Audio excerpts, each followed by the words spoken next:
Welcome everyone, live from us in Hamburg, really live. This is our second event today because what we are doing is welcoming you to the world of essential looks. And of course, our new autumn-winter collection 2022. And of course, this is launching officially in September, but we are giving you the preview today, which is absolutely fantastic. And judging by this morning's reaction, I have to say everybody loved the looks that were presented on stage. So fantastic. I'm one of the hosts. My name is Simon Ellis. I'm the International Creative Director of Schwarzkopf Professional.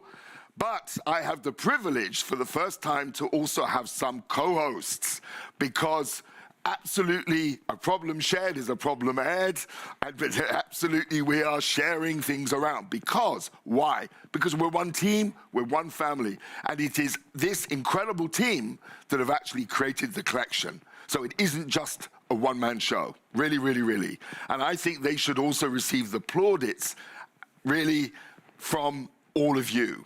So, my co-hosts today are, first and foremost, Mili Rodriguez, or Milagros Rodriguez, known as Millie. Secondly, I've got, in education, I've got Ross Johnston, all the way from Scotland. And I promise you, I will tell him off today if he starts mumbling again. So, no, I'm joking. But he is education focused. Why? Because at the end of the day, why is education so important? Because it is the foundation of our skill set. It's the foundation of our industry, okay? And then last of all, someone who's also very special, Camille Delpech, who is part of the team who actually creates essential looks. So she's responsible for creating all the material, and really she produces some amazing stuff. And today, what she's going to be doing is showing you and presenting you the new digital eMag, because we've got some beautifully new assets, some really exciting new things. And why is the digital eMag so important? I'll repeat that message later on, because it opens up to the world of Schwarzkopf under the new ecosystem. It would be part of the overall Schwarzkopf Professional platform, which will allow you to be able to be one single sign-on to enter our world, to go into Essential Looks, visit the website, and if you like someone, you'll be able to buy it. So what you see on screen in the world of Essential Looks, if you say that image is great, what is the hair color, and it's presented to you by Ariane as a new service and a new technique, wow, I love it, I'll buy it. And that's what our clients need to do. So it's really simple going forwards. As I said, this only works when we as a team, we as a family engage together. And it's a huge shame that we're not together physically, but I promise you, next time round, we're gonna do it. I promise you, because I think we're now in a more secure situation post-COVID. But when we talk about this, we're talking about community. And that means we're talking to you, but you need to talk back to us. So if you do not understand, or if you have a question today, post it in the chat. Post it in the chat, because Millie has got her phone with her. She'll be able to see what you're saying. She'll ask the right person the right question.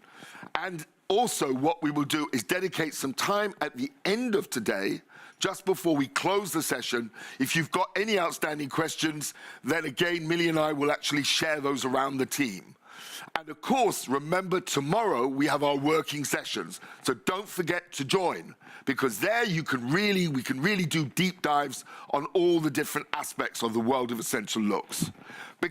And why is Essential Looks so important? First of all, it's our company image driver, okay? It is the image of our company. It reflects modern hair. It reflects modern beauty. It's also about authentic hair. In other words, it's things that you can put your hands into. Secondly, what it does is for us, it is actually reinforcing our positioning as a company where we celebrate the craft and skill of great hairdressing. At the end, of course, for you, it's the quality of the work that will count in terms of careers within the industry itself. And of course, at the end of the day, we are hairdressers. And we are hairdressers, and that means for us, creativity and skill go hand in hand. And as I said at the very beginning, education is key to growth. Why is it so important? Because at the end of the day, there's only 3 ways to improve and grow. Only 3 ways to actually earn an income in the world of hair. First and foremost, it's about the number of clients you do per day. You've got to learn. So you might start off at 4, you might start off at 6, but then you've got to move to 8, to 10, to 12. And as you know, there are some stylists who are doing 20 clients a day, and that takes skill, it takes education. Second way, raise your price. In other words, become more creative or more skilled. But again, it depends on the quality of your education. And then third of all, sell more services. Why? Because I earn from it. But that means you've got to be delivering a great consultation. Again, it takes training. And the execution of those services that you deliver in the salon, the quality of that will dictate the price point that you charge. And my whole point is it becomes this 360 degrees, all locked in. That basically, to get your high price point, you need to be more skilled. And more skilled means you have to have a better educational platform. And Essential Looks provides you with all of those things. It provides you with the inspiration, the creativity, and it celebrates the best in hair, the highest quality of hair that we stand for, that celebrates the craftsman and the craft of great hairdressing. And when we talk about partners in craft, it's about also empowering you, our clients, you, our salons, to be better at what you do. Whether that's being more successful in business or whether it's being able to, so we say, segregate and position yourselves differently from your competitors. Because at the end, what does Essential Looks do? It provides you with the seasonal trends, whether they're lifestyle or fashion or a combination of both. It delivers you the services, the techniques, and the product that allows you to be able to separate yourself from the crowd, to stand proud and shout loud. That's the import, because at the end of the day, what we are talking about is the craft of creativity. And we know that trends change every single season. And that is what Essential Looks and our amazing team bring to you each season, with fresh ideas, fresh inspirations, and of course, some really innovative techniques and inspirational product, really inspirational products. And you're going to see some great products in action today. And at the end of the day, that's what it's all about, because it's about a journey of growth for you as an individual. It's a journey of growth for us as a company as well. It's about elevating our craft to the next level always, because we want to be seen to be one of the world's best, with some of the greatest hairdressers around us. And of course, at the end of the day, it's about us supporting you, empowering you to be the hairdresser that you want to be. So, without more ado, I'm going to hand over to Millie and to Ross just to quickly say hello and give you their thoughts on what they think on Essential Looks. Hello, everybody. Once again, I want to say we're so excited to be here today. Personally, I know that we have LATAM right now with us, so un beso enorme para todos mis colegas latinoamericanos. Thank you. So as Simon and Millie said, it's such a pleasure to be here today with the team for Essential Looks for our collection, and just to go through all of our trends and everything that we produce at Essential Looks. Great. Yes. So as we said before, Millie, didn't we? We said, please, please, please, make sure you use the chat function. Absolutely. Don't be afraid. So you've got your phone, show right it to everybody. here. Post your messages even if it's just to send us a little emoji or to say, love you, it's great, it's brilliant, hate it, whatever you want, because it can equally go the other way. We're prepared. We're prepared, exactly. So, what does Essential Looks mean in terms of going forwards? Yeah? Well, I think we talked about, you and me, Simon, already during rehearsals, that Essential Looks is super special because it's, as a hairdresser from the outside, as I was an outsider before, it was the most inspiring thing that I could think of. When I looked at those images, at those beautiful visuals, I wanted to be a part of it. So much so that, yes, when we met, I was determined, driven to be a part of this amazing team. And now to be able to be a part of on the inside is equally as exciting. So Essential Looks for me also means like career growth as well. I know this sounds strange, but it's true. It helped me a lot during my salon days as well, inspiring my clients as well. And then it helped me find my journey through hairdressing all the way to here. Yeah. I think for me, as Simon said, it's all about the education you gain from Essential Looks. No matter where you're from, what you do, it was my journey as well with Schwarzkopf. It's so empowering to the hairdresser to see what comes every collection and see what they develop and how it comes. And I think being part of Essential Looks now, so as Millie said, I'm on the inside, you see the journey that it takes. So it's a really magical journey with everybody involved, and it just kind of feels like such a team and everybody's working on something so special for every collection. Exactly. And I think the thing to understand about Essential Looks is that it's made up of both lifestyle trends. So when you talk about Camille and her team, they develop all the trends initially. So they're doing all this in-depth research, basically understanding cultural changes, social changes, also the different lifestyle needs going forwards. And they've kind of compiled this. They put it into a whole list of things and they basically compartmentalize it. And then, of course, what you have is the fashion trends as well that take place. And what you see and what's so interesting is that lifestyle trends sometimes mirror what goes on in the world of fashion. So, and you're going to see today on a couple of the trends how a lot of the stuff that happened during COVID times has kind of transposed itself into the kind of fashion that we're seeing on the catwalks. And you might say, how does that happen? But we'll come on and explain to you. It really, really does. So it's really important to understand both elements going forwards. And that's what Camille does, and that's what she does and add value. And of course, that is reinforced by some fashion experts as well. And we've got, as part of our team now, we have a creative consultant. I'll introduce him to you, unfortunately, on video later on today, because he's actually in New York at the moment, shooting the Marc Jacobs campaign. So he's not able to join us. His name is Paddy McDougall. He also is a fellow Scotsman. So there seems to be a raft of creativity coming out of Scotland, which is absolutely brilliant, amazing. Why shouldn't it be? So it's absolutely incredible team, but all together we are one that allows all of this knowledge and all of this creativity to funnel itself into this one wonderful collection that we produce every 6 months. And of course, we couldn't do it without our amazing ambassadors, which we'll have here with us later. And we're so excited that they're here with us and that they're a part of this team as well. Because I think Millie's absolutely right. To produce it to a world-class level, you have to have world-class people. And we work with some of the finest technicians, that call it that, craftspeople, really creative craftsmen in the world. And that's what you need to surround yourself with. And that elevates you. That elevates the craft, it elevates the industry, and it sends the right message going forwards. Absolutely. So we've got 3 wonderful trends. Yes. And that's how we envisage it. Absolutely. And let's talk about our first one. Absolutely. So our first trend is named collegiate, right? Yep.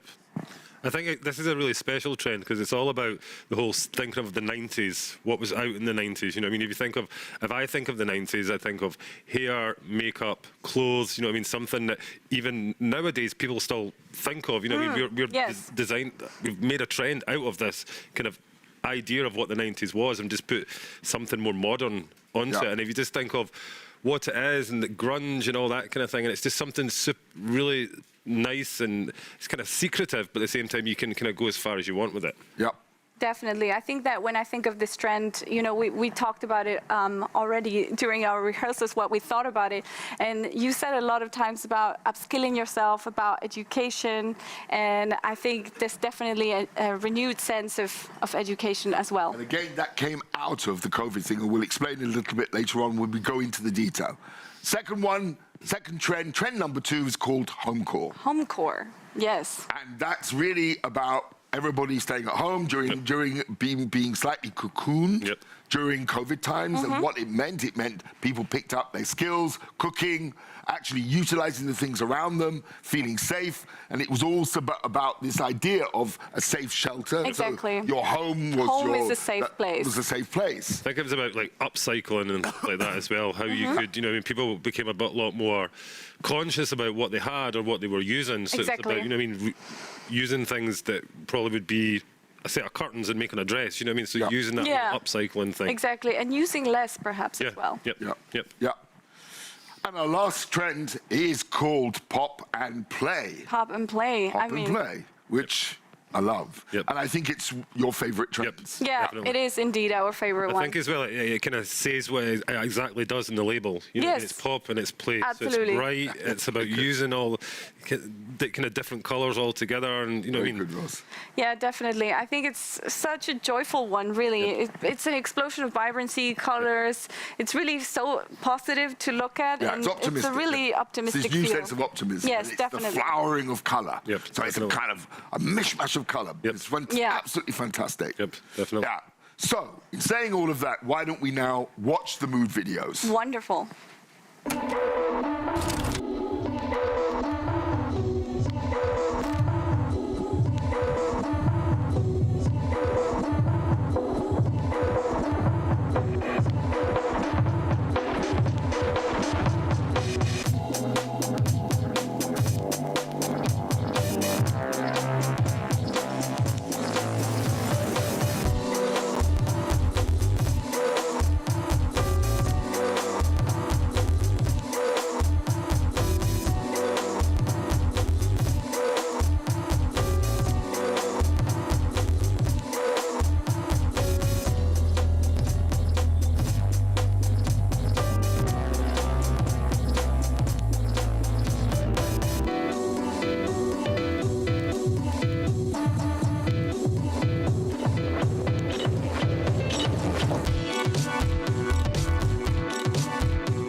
I'm so excited we showed the first look. Yeah. So, but before we do a deep dive, what I just want to, I think there's one really important message to everyone. What you're going to see today is not something necessarily that you need to copy slavishly. All that Essential Looks does is it's a source of inspiration. You need to make it your own. You need to make it your own. So in other words, take the ideas, take the inspiration from all of the people around us, and actually take the looks and think about how you can adapt them to suit your own local clientele, your own local market, whatever.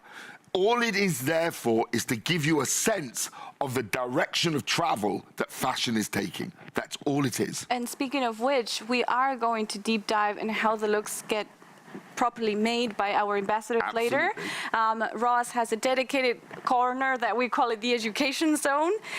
So I'm going to invite him over to his area because in a little bit, as we get deeper into the trends, we're going to be able to see tips and tricks as well. Great. Okay, cool. So, first deep dive, first trend, collegiate. That's right. So, when we talk about collegiate, what we're talking about here is, as you heard before, think of the 90s. That was the think of grunge reinterpreted. So harking back a little bit, but not slavishly copying. It's only getting a sense of what the 90s were. Absolutely, because I think it's a modern twist on academia, definitely. And I also feel like in the end, when you think of this 90s style in particular, it does come from youth subculture in a way.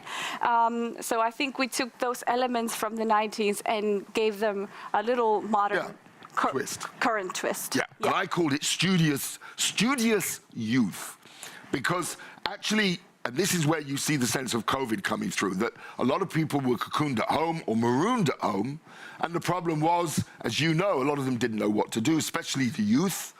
And effectively, many people picked up and reskilled. Definitely. So they actually went back to learning. I know, I did. And what you see, yeah, you did, exactly. Yeah. And so what you saw was a lot of people suddenly entered the study. You know, so they started studying again, which is absolutely fantastic. But when you study and when you think of yourself back at school or back at university, a lot of the time you just throw on these kind of sloppy clothes or slobby clothes.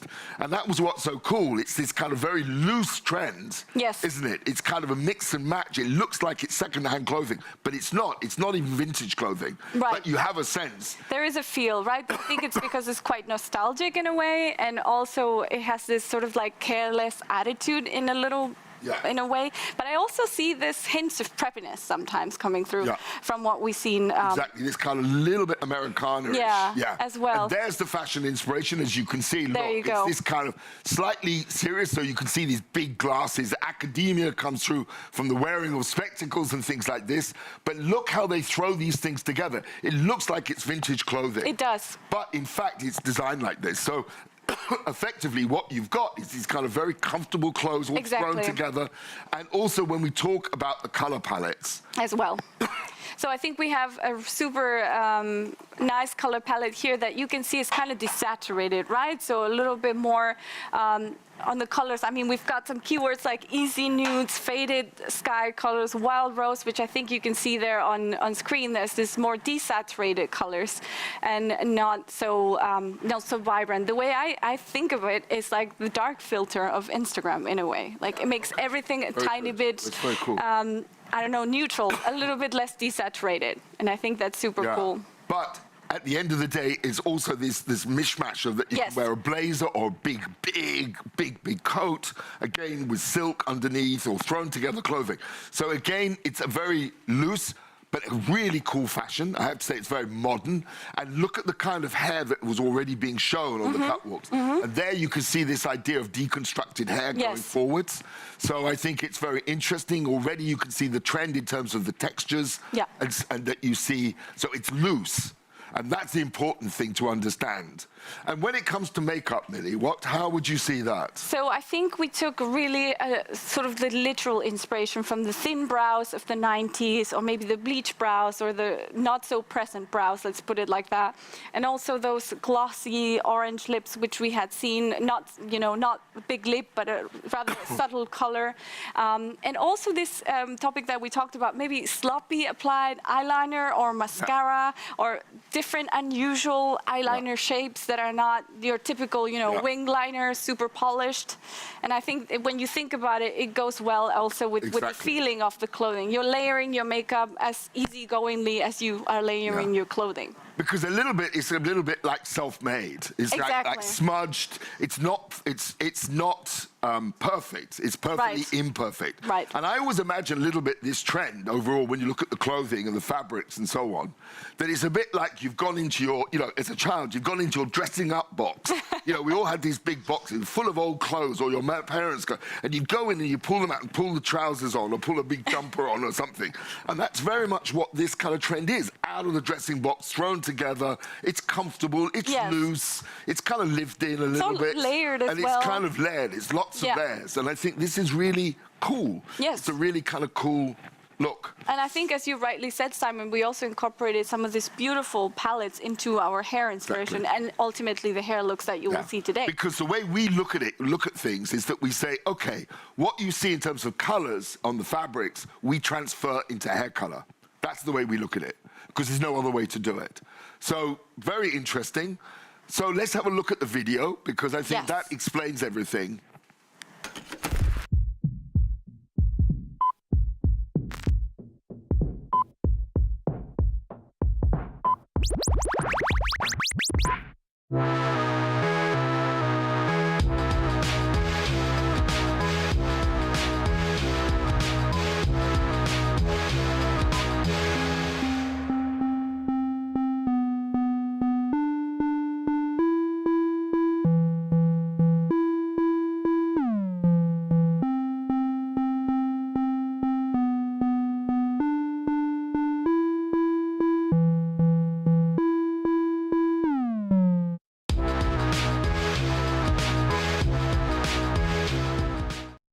There you have it. There we have it.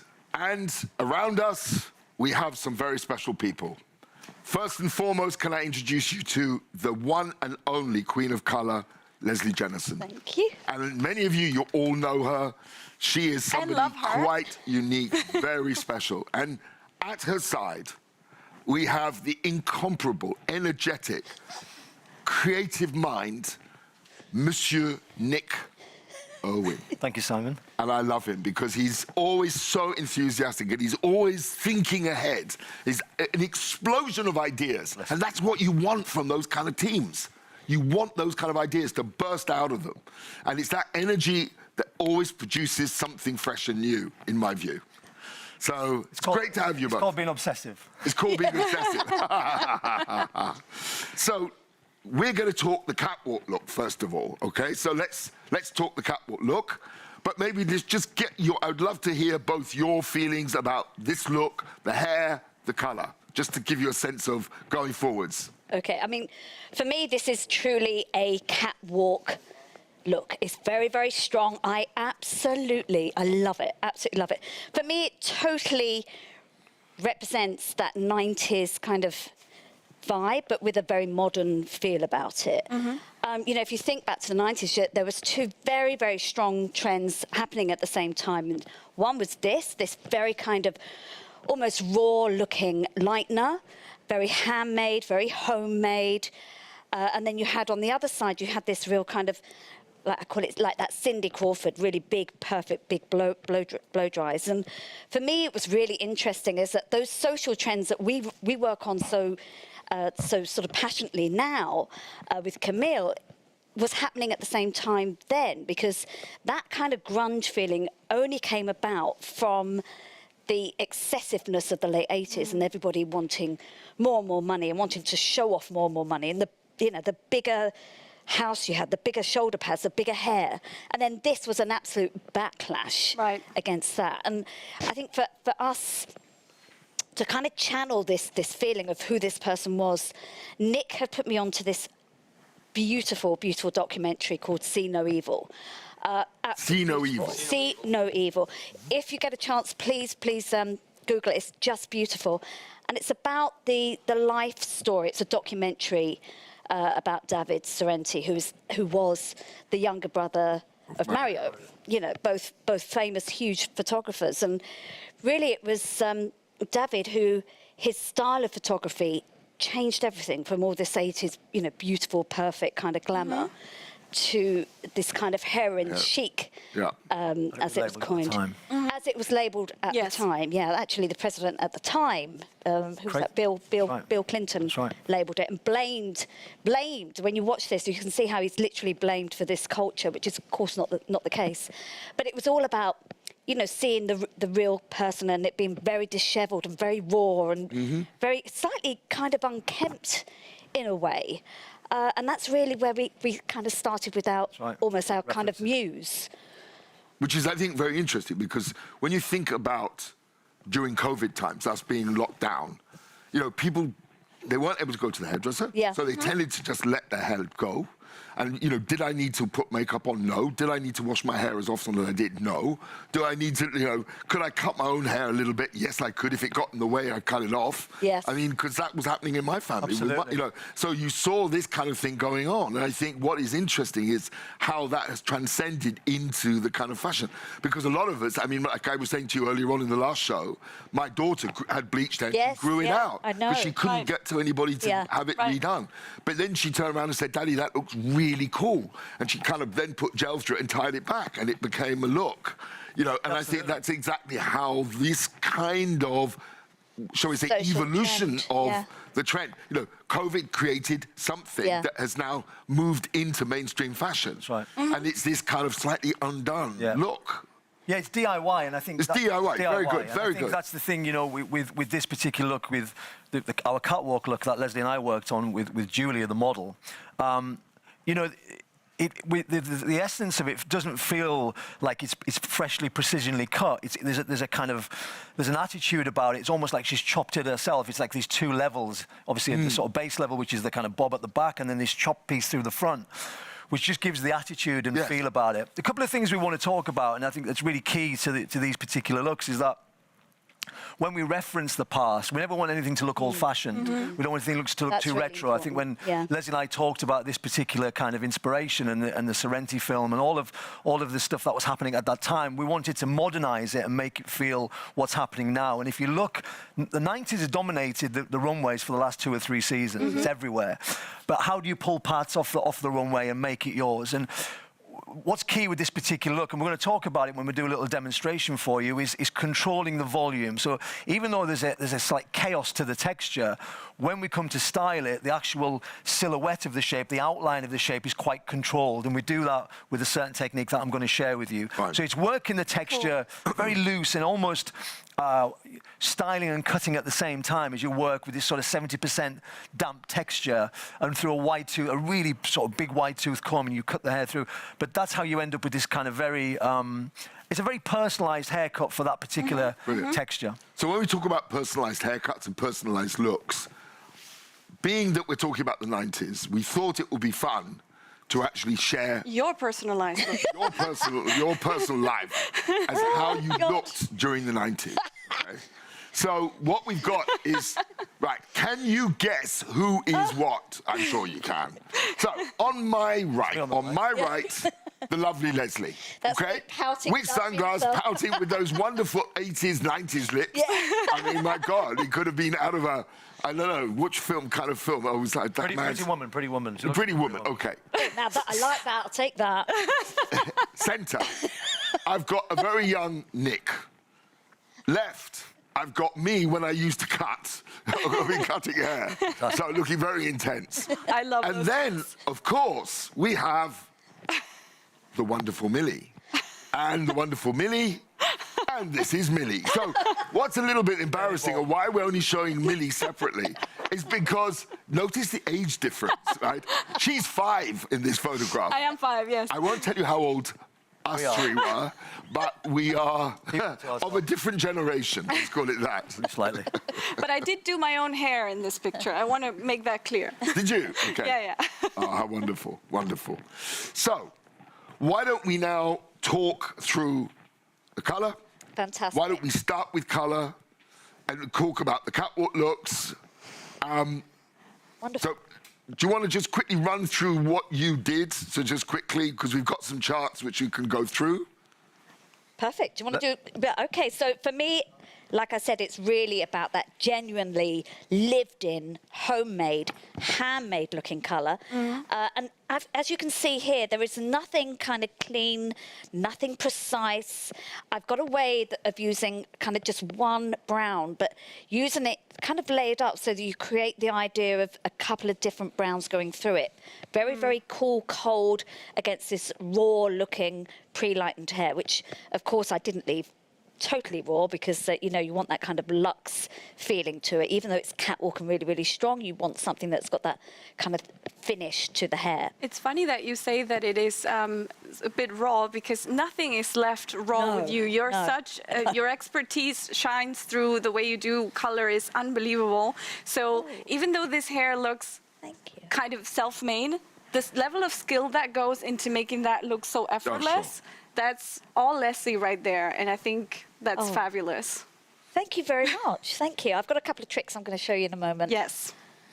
Yeah, I mean, we talked about this early on today, and I think it's a, even we keep referencing grunge, but it's a very different grunge. It's a controlled, more polished grunge. And if you just pull up that reference again that we just had there, where the shape is quite tight, we talk a little bit about how on the runways, a lot of designers like a much smaller silhouette of the head. They don't like lots of volume, so it doesn't interfere too much with the silhouette of the claws. We wanted to exaggerate the styling, and the guys were talking about this earlier, these oversized claws, this was very sort of much referencing the sort of early 90s. So again, it's that contradiction of this pretty clean, sort of polished shape with this great texture to it. And again, you know, setting off the claws cool there. shape. It's a great shape, and it's something that we're very excited about. That profile, Nick's gorgeous. Brilliant. So, Leslie, why don't we ask Ross to invite you into his area? For you to start demonstrating the colour, because the colour technique is fab. Thank you very much. I will before do. Nick then joins a little bit later on. Thanks. Go.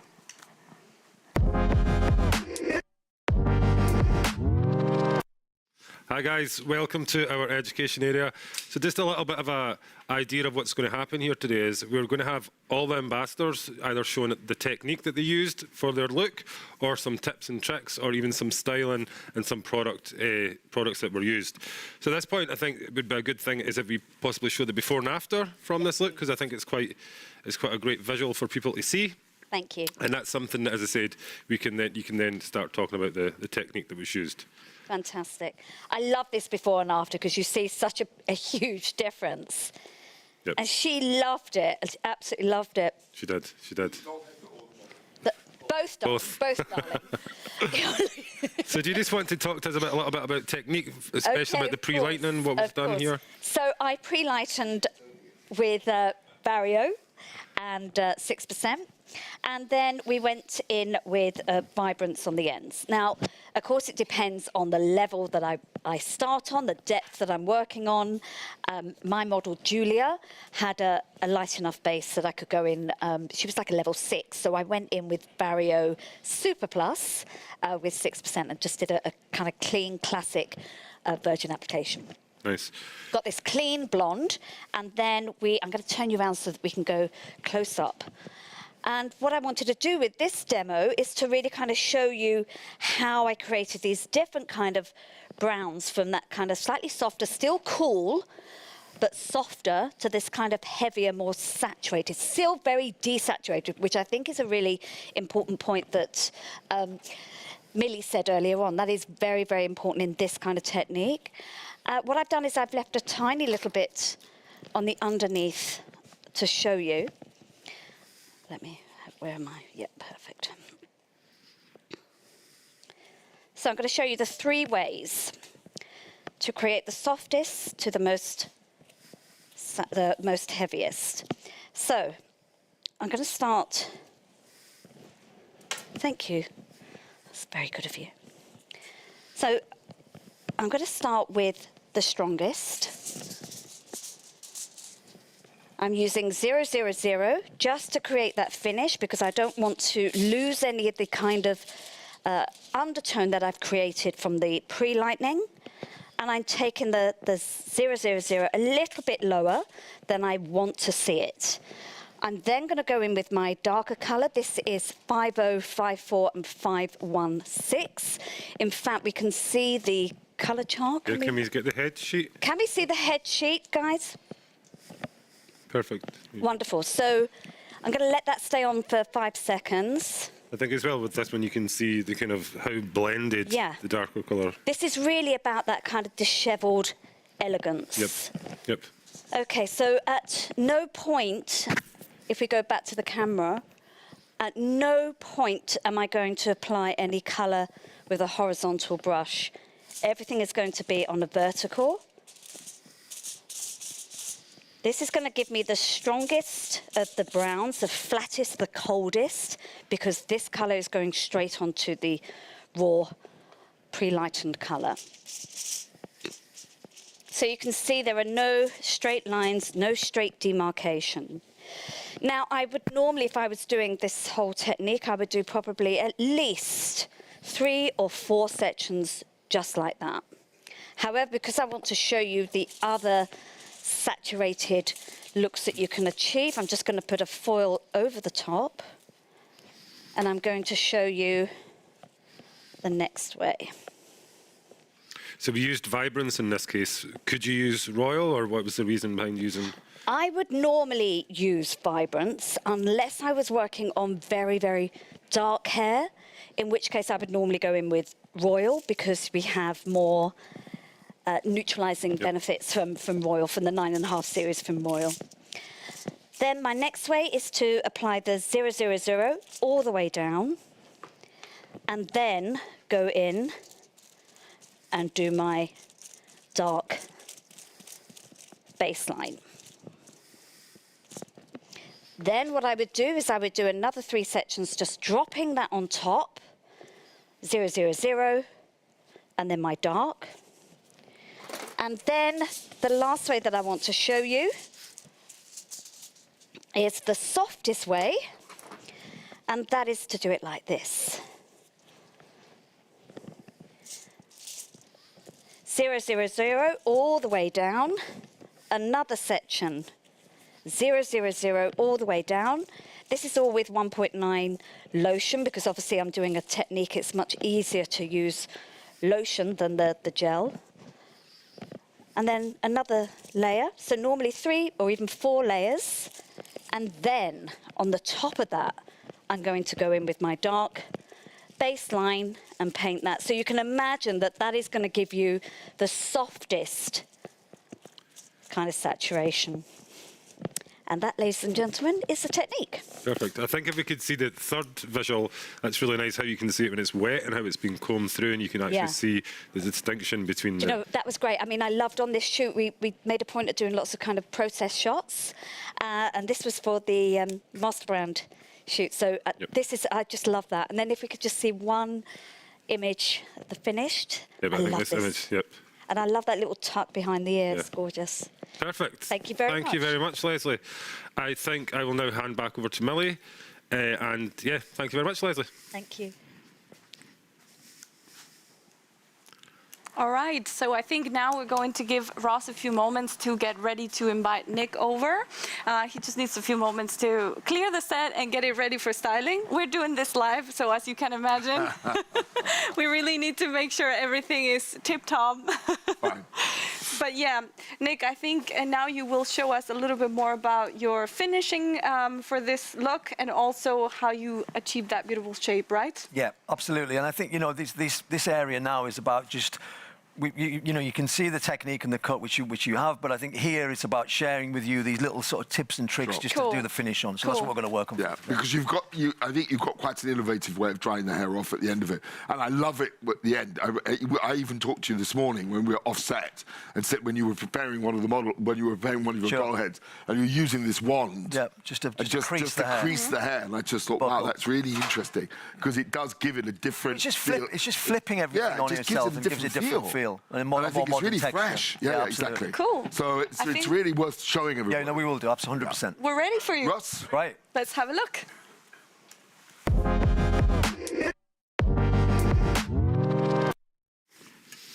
Cool. Okay. Welcome, Nick. Thank you, Ross. Right, let me put my glasses on and let me just quickly explain where we're at before we've prepped the hair. The hair's been obviously styled and we're pre-cut and dried it through. We actually dry the hair. We use lots of the Miracle from the Session label. So we really put a lot in the hair and almost let the hair air dry. So it has, the dolls aren't naturally as curly maybe as sort of Julia's hair was from the campaign. But that's fine, and I think around the world the texture will change. You know, whether it's straight, whether it's got a wave, whether it's a stronger curl. It's down to you how you control it, how you adjust the cut. Like Simon said earlier, this is not to be taken literally. It's about taking elements of it and using it in your markets, how it fits your clients. So what we've done here is we've prepped it all, and I'm using an old-fashioned hairnet, you know, which again we use a lot. Certainly in the sort of session world, to control and sort of allow us to style certain techniques when we're working. I'll give you those, Ross. Ross is going to kindly assist me today, which is really lovely. I feel very honoured that I have the educational director looking after, or head of education. There you are, sir. You can use that as well. So what we've done is we've prepped this. Let me turn it into the camera so you can see what we've done. So we've already got this quite moulded shape. And a great little tip is to do that, is to let the hair dry with the product in, and then go over the surface with the hairnet and then really start to mold it. I'm going to show you in a second how to do that. And then Simon talked a little bit about, you can see it on Julia's hair on the campaign, it's got this really strong curl to it. What we then went back in is created some detail using a wand or an iron, wherever you feel like you need to use, and then you get these sort of this modern kind of crease and kind of awkwardness to the texture. Can we show the visual that we have so you can see that indentation? There you go. So you can see it there. That kind of, it's almost a kind of buckled, slightly corrugated. Corrugated is probably a good word. Texture.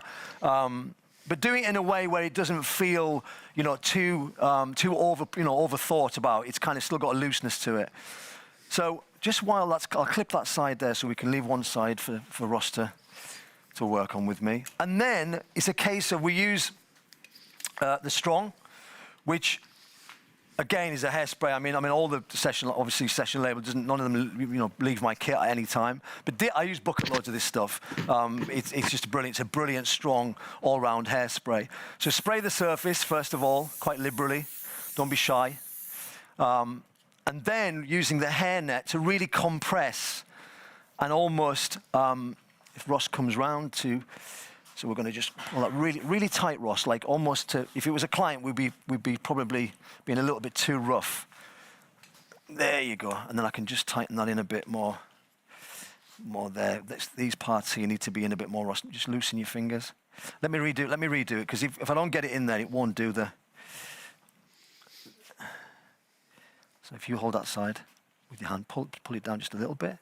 And then actually, what I can do now, let me tell you what we'll do. We'll do this so we can really see. Let's hold it there like that. You got it? There you go. Right, now that we've done that, again, obviously you can use an assistant or somebody to help you do this, but it's on the fastest speed. Yeah, great. So then we're just going to go through and really start to use on a medium heat, start to use the dry to almost mold it to the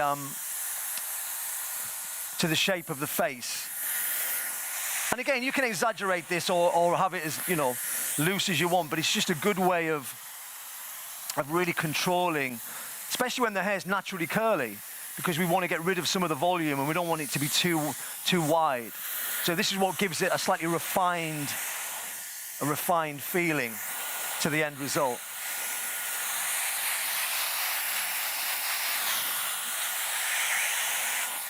Okay. So let's let go of that. So if we slowly peel this away, we're a little bit gentle. It should.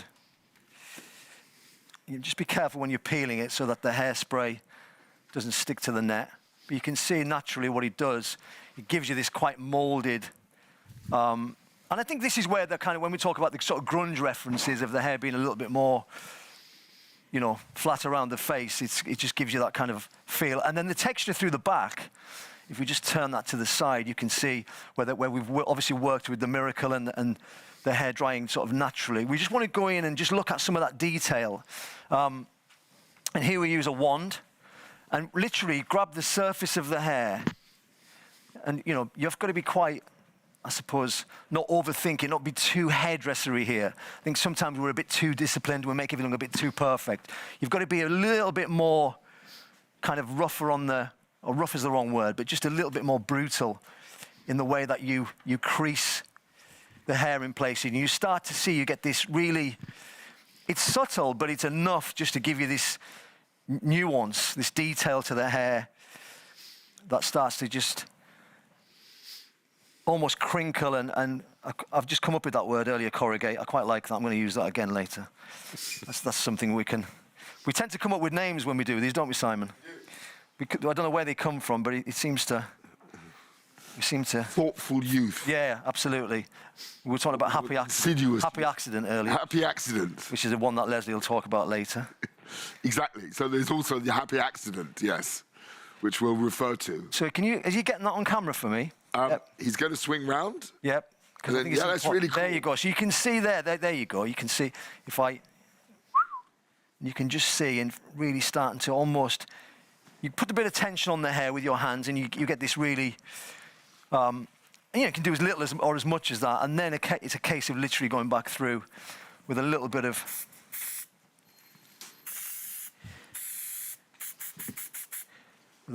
spray.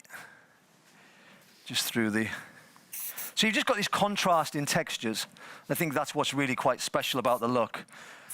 And like I say, take elements of this. Don't feel you have to completely, take this exact same... Because it's quite a strong, exaggerated shape, and it's not for everybody, but I think certainly there's elements in there that you can use on lots of different... it's some great little tips and tricks for you. And I think if you pull it back up on the screen, let's see the comparison between the finish and the one you can see there, this sort of molded shape. It's just controlling this slightly chaotic texture. Okay, so there's the catwalk look from our trend one. Perfect. Thank you. Thank you very much, Very Nick. cool. So I think now we will show the catwalk video for trend 1.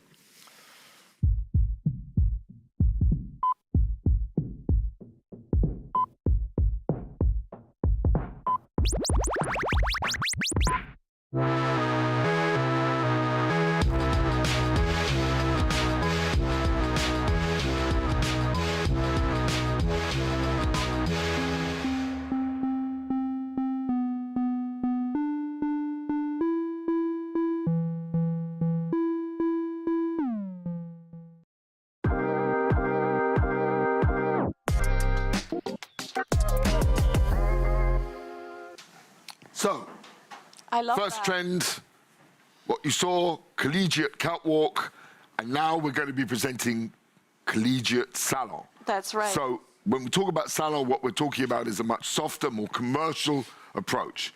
And we've got two great exponents who really know, when we talk about commercial looks, who really know what they're talking about. First and foremost, the incredible Arjan. Arjan, who's got this, his multi-award winner, amazing salon, really, really amazing salon, which is really successful. And really, when we talk about services, this is the guy you've got to talk to. He is a world expert at great services, I promise you. As well as being a fantastic colorist and a great hairdresser as well, all round. Our second guest, Millie. We've got, as you call him, the one and only. The one and only. Hashtag Hashtag hair by Tyler. Hair by Tyler. Tyler Johnston is here. Don't forget the hashtags, guys. Welcome, guys. How are you The today? incomparable Tyler.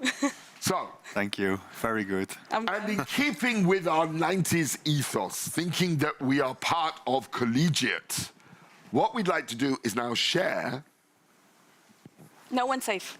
No One's Safe. Here we are. Now, starting from the left, Arjan. What's going on here, Aryan? I mean, it looks like you've got a martial arts suit on. Yeah, I got my black belt in judo then, but I'm looking at my hairline. It's so wow, it's so long ago. So black belt in judo, Yeah. as well as award-winning hairdresser. Yeah. Amazing. You're a black belt in more than one thing then. And then in the center, who do we have? The one and only. The one and only Tyler. And there you can see the youthful look, that happy-go-lucky man who's trolled the streets of Manchester or wherever. And then last of all, can you see that cheeky grin from our man in Scotland, Monsieur Ross, with his freckles? I love it. I do believe he's blushing. Those freckles are so cute. Oh, bless. So there you go, guys. So when you do your events, make sure you show your 90, if you're old enough, show your 90 pictures. Yeah. So let's talk the salon look now, okay? So maybe what we do is we just run through the pictures, so we've got them on screen, and maybe, Tyler, you want to start? Yeah, because sure. I think really it's all about this beautiful style and incredible color. I really, it's incomparable as well. And what I love about it is that the way you've got the elegance of this long hair, it just looks expensive. Yeah. And for me, this is what it's all about. Great hairdressing is all about delivering expensive hair to our clients, don't you think? Yeah, totally. I mean, I think this is really, really important. I know, LATAM region, the US and Canada are sort of watching this evening, and hi to everyone. I think this is a really key trend that is global. I know long hair is a common kind of look, but I think it's the way that you apply yourself and the way you finish the hair off. I mean, this as an example to me is kind of more on that beauty side. You can see that really nice, beautiful contour. I think it's expensive. I think it's sophisticated. But for me, it's totally modern. And I think, we're looking at those kind of very fundamental hairdressing techniques of the way we dress hair, whether it's tonging hair or whether it's the big blow dry. But I think it's the way we finish the hair off that gives it this kind of more modern feel. And I think that's important. It's great. Beautiful. Can we just, there's a couple more images, right? Yeah, there you There we go. go. Yeah, and I think, and also what what I tried to do was, if you look where the first shot, which is the cover shot, and then you come into this, you kind of, there's a kind of slight shift into that very easy texture, and the textures open a little bit more, and I think that it just shows you how you can, kind of change the direction just a little bit to that. It's great. And so when we talk about color, Arjan, Yeah, we have a name for this technique, melted balayage. What I think is really important that we bring essential looks into the salon. So I have a salon, and this is what we do in the salon, and this is where we make money with. So I think it's extremely important that we show this in essential looks and find ways to make it more quirky, more we do now. So this is a balayage, and of course we do balayage a while, but this in a new way. And I'm going to show you in a second how we did it. But I think it looks really beautiful, and this is what the clients great, want. it's beautiful. Yeah. Beautiful. Yeah. it looks really effortless but expensive. And I think, as I said before, it makes it, this is delivering expensive hair all round, Yeah. which is absolutely fantastic. Yeah. And, at the end of the day, we as hairdressers, our job is to make our clients feel and look good and feel good. Yeah. And I think at the end of the day, that's when they feel good, they'll pay. They'll pay the price. Yeah. And as I said at the very beginning, it's so important that we price up because, the challenges we face as an industry at the moment, we're in an industry that's in a state of flux because at the end of the day, post-COVID, there are less clients, there are less salons open now. And of course, what you're seeing is a lot of people are finding it very hard to get back into work, on a full-time base and be able to earn sufficiently to be able to have a survivable career. And when you talk to a lot of salon owners, we know that our industry faces recruitment problems. Why? Because it's traditionally quite low paid. And so therefore the whole focus needs to be on actually proving to everybody that hairdressers are true professionals, true craftsmen, true what I call hair specialists. And that means that when you've got things like this wonderful service, this wonderful technique called melted balayage, which, how much do you charge for it, roughly? Takes 45 minutes, Yeah, I understand, you charge around 300. 300 euros, yeah. And, think about it. 45 minutes and you're charging 300. Then you're able to start thinking in terms of being able to have the right price with the right level of staff who are paid the right kind of, shall we say, or earning the right kind of salaries to be able to have a survivable career. And do you know what I love about this is that when you name your technique as you did, it's so catchy for us as hairdressers to show and communicate what is it about. It's so visual too. Melted balayage, I see it, right? Yeah. And our clients will probably remember that as well. Yeah. If you put this on your Instagram, your clients Exactly. are texting you, I want the melted I want balayage. this, please. Yes. And talking about pricing, positioning your salon is, I think, extremely important. Or you should be high level, or you should be low level. Everything in the middle, it doesn't work. And in the lockdowns, people want to go to the hairdresser. So when we start opening again, everybody's like, "Oh, squeeze me in, please. I want to get my hair cut." So it's all about positioning. And when you are the best hairdresser in your neighborhood, because a lot of hairdressers always tell me, I can't charge those prices because nobody in my neighborhood is doing that. Yeah. But if you're the best hairdressers, your client will come to you. And not only the clients in your town, but they come from everywhere. Yeah, well said. Well said. And so it all comes down to the skill. It all comes down to the quality of training, the quality of education. And that's, at the end of the day, the secret to everything. As I said before at the very beginning, it's not that difficult to understand. So that is why things like Essential Looks, linked to the services, linked to our latest product innovations, will deliver perfect hair.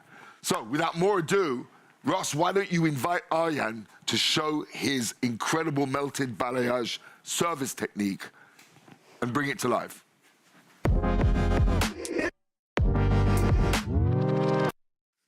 Cool. Thank you very much. Welcome, Ariane.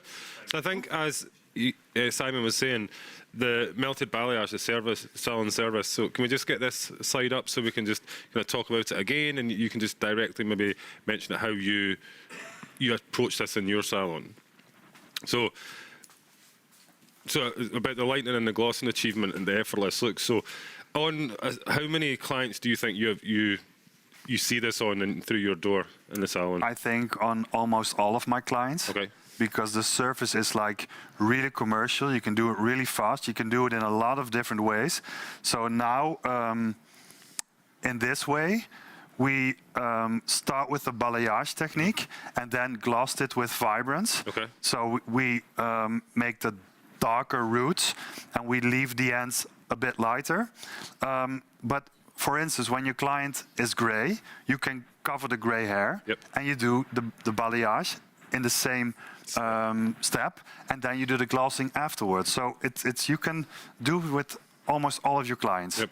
I think it's really, if you could see the before and after of this salon look, I think you can actually see the difference in the shine and the texture, you know what I mean, with that darker root. I think it really makes it really pop with that one. Yeah. I think as well there you can see the colours that were used between the Vero Blonde and the Vibrance for the toners. Yeah, and maybe it's good to explain the sectioning. It's very simple. Yep. I start with 4 sections, 2 in the front, 2 in the back. The middle is the highest point of the head. Yep. And then we start in the back. And it's important that the sections are not small. So use bigger sections. And how big the section will be is totally, it's up to how thick or thin the hair is. Yep. If the hair is a little bit thinner, you can make the section a little bit bigger, because the idea of the technique, the melted balayage, is that you paint Yep. on top of the hair, but under the hair, it stays darker. So if the section is too thin, your product will go all the way through the hair, and it will be like a total blonde, and that's not what we want. Yep. Because of the darker pieces, it gives you depth, more shadow, and your light pieces will pop up even more. Yep. So I make the section. And I used Vario. And I used Vario because we used Igora Vibrance in the glossing. So it's, it makes sense to use Vario in combination with Vibrance. And so it's very important that you keep a lot of tension on the hair. Oh, have to wear gloves. sorry, guys. Yeah, it's. But you could wear. I mean, you could use Blonde Me, or you Yep. could use clay. I mean, Sure. if you wanted to. Yeah. Yeah. I think it depends on the lightness. It depends on the lightness. Lightness, achieve. what you want, and how dark or how light Yep. the hair of your client is. So, trying to put the gloves on is almost. It's always easier when you do it in a salon and do it here. You're like, Yeah. "Oh." No pressure, no pressure. So is it quite important that your tensions, so you can... Tension is Yep. key. It's most important when you do balayage. And when you're doing balayage, and we do a lot of master classes, and like we do it all the time, and we know, like, a lot of hairdressers are saying, yeah, I know balayage, and then they do it, and it looks like not so good. So we can do a lot of training in this, because there aren't a lot of hairdressers That who can do it like well. really nice. Yep. Yeah. I think it is one of them techniques that people think, as you said, they can do, but then when it comes to get that flawless kind of finished result is very hard. You know? Yeah, because it looks really easy, Yep. but it's not. Yep. And as you said as well, there's so many different ways you can use balayage in your salon. You know what I mean? It doesn't have to be a full head. It can be a partial. It can be anything. So I think it's definitely one of the key services in any salon nowadays. Yeah, and if you could do it like really good, your client will like pay a lot of money for it, and that's in the end the thing what we want. Yeah. Do you have any specific tricks that you normally use, or you've taught your team? About the pricing or about the service? About the service. Well, I think it's really important that you choose the right service for the right kind of client and what they want. Like if you have a client with very dark hair and they show you an image of a balayage, a client is not asking for a technique, they're asking for a result. Yeah. So if someone with very dark hair, you can do the blah balayage. We did in the last season. It's a closed balayage when you're using foils. Yep. Because this, and now it's what we want. We don't want it to be super light. Yep. We want it to look that it's not super colored. If you want like a lot of contrast and you want the platinum, you have to use foils. You have to use thinner sections. So most of the time I'm spending on doing the blend because that's the most important part of the balayage. Yep. And when the blending is, and the easy thing about a balayage is when it looks really beautiful, when the color is in, Yep. it will gonna look beautiful. Yep. If it's looking a little bit messy, It's going to look messy. the end result will be very messy. Let's remember that. Turn the blocking bits of the camera, yeah. That's better. So first, when I applied it on the middle part of the hair, and for this technique, the melted balayage, we don't apply the lightener too close to the scalp. So we leave like 15 centimeters between, so it has the grown out feel, which really is all about the collegiate trend. And then when I'm coloring the lengths, I'm using a balayage board, and that's really nice. So you can give a little bit more pressure, so you can really saturate the hair with the product. Because in the lengths and in the ends of the hair, you want some more brightness.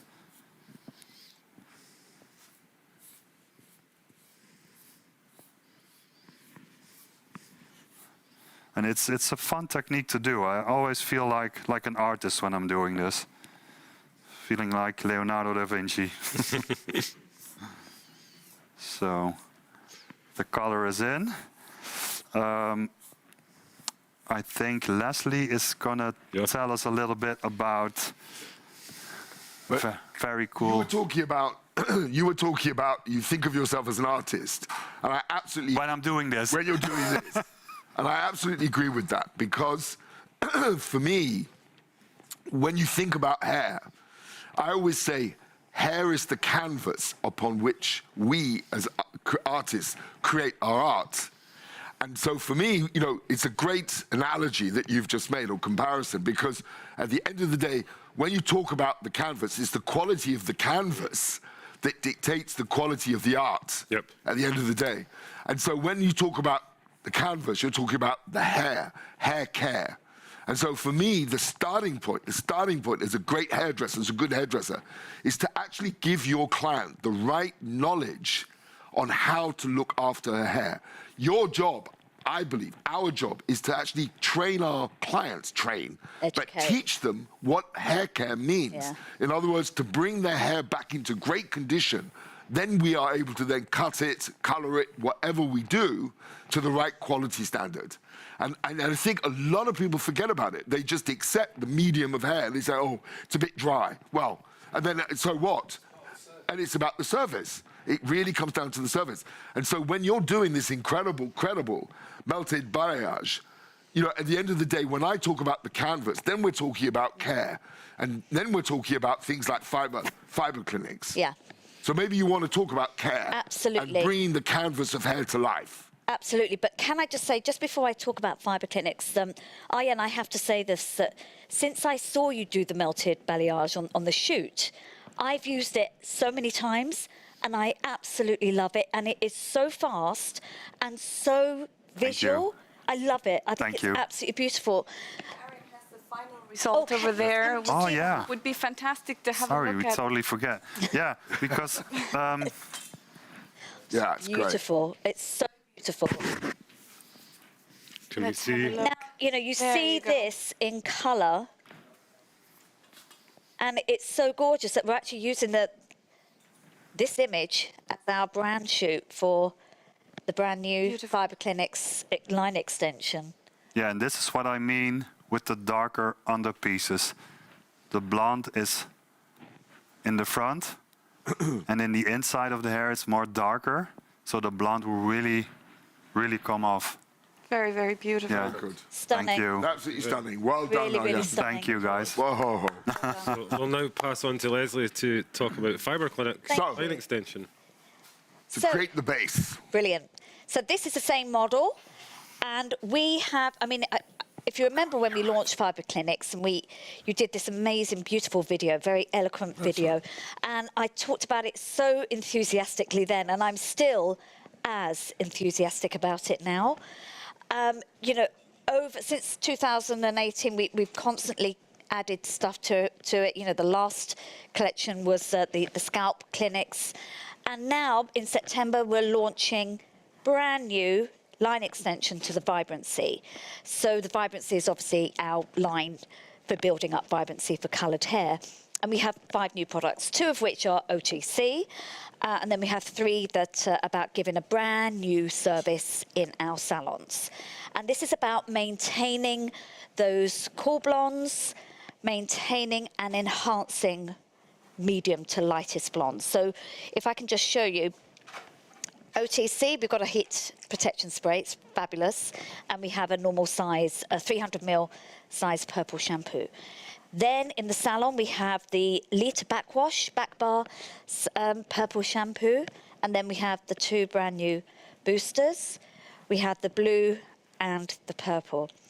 Now, the purple is equivalent in intensity as, say, the Blonde Me purple shampoo, and then the blue is more like the BC silver shampoo. But there's a massive difference because obviously they're shampoos and this is care.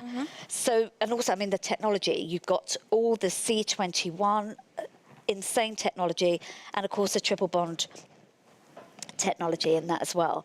And what's fabulous is that you can, you know, you do the shampoo as we've always done with the triple bond technology. Then you have your mask, 1 scoop, 25 grams, and then you can make it to your clients. So whether you're going to use your normal 5 pumps of Fortify or Tame or Volumize, whatever your client needs, and then you're going to do 5 to 10 pumps of the blue if you've got medium blonde hair to light blonde hair, or the purple, 5 to 10 pumps if you've got light blonde hair or pre-lightened hair.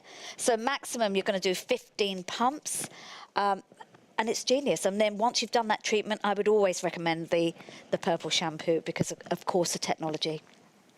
Brilliant. Perfect. Thank you very much, Leslie. Thank you. Delivering the flawless canvas upon which Arjen and Tyler can create their Absolutely. art. Ross. I'd now like to ask Tyler to join us in the education area.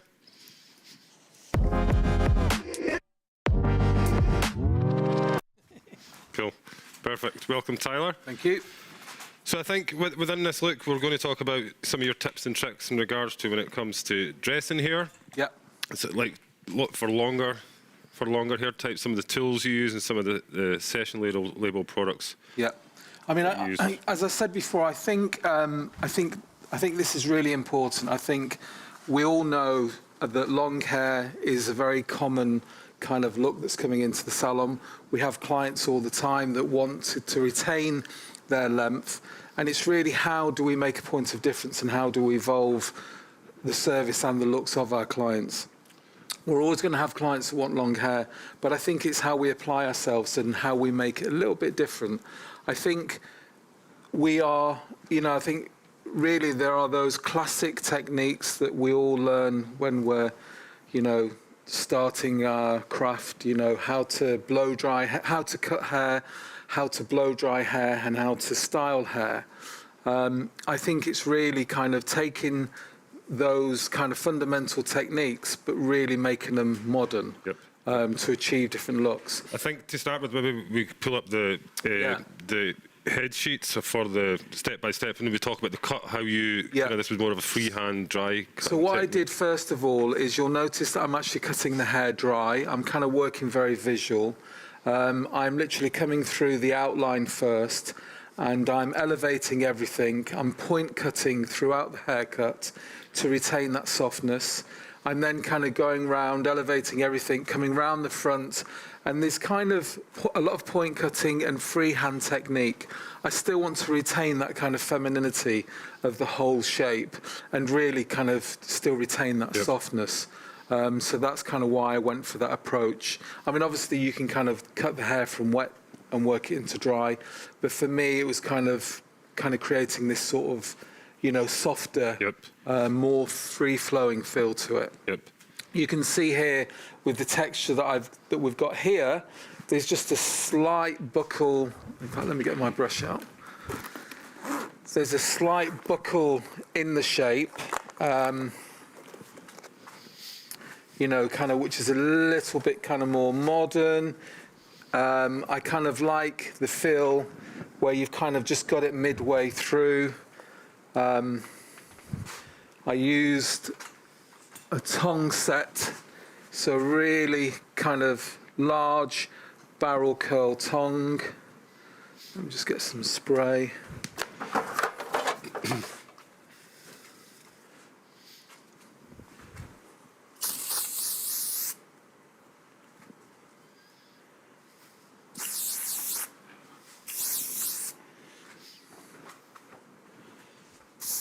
And this is kind of more of that sort of easy texture.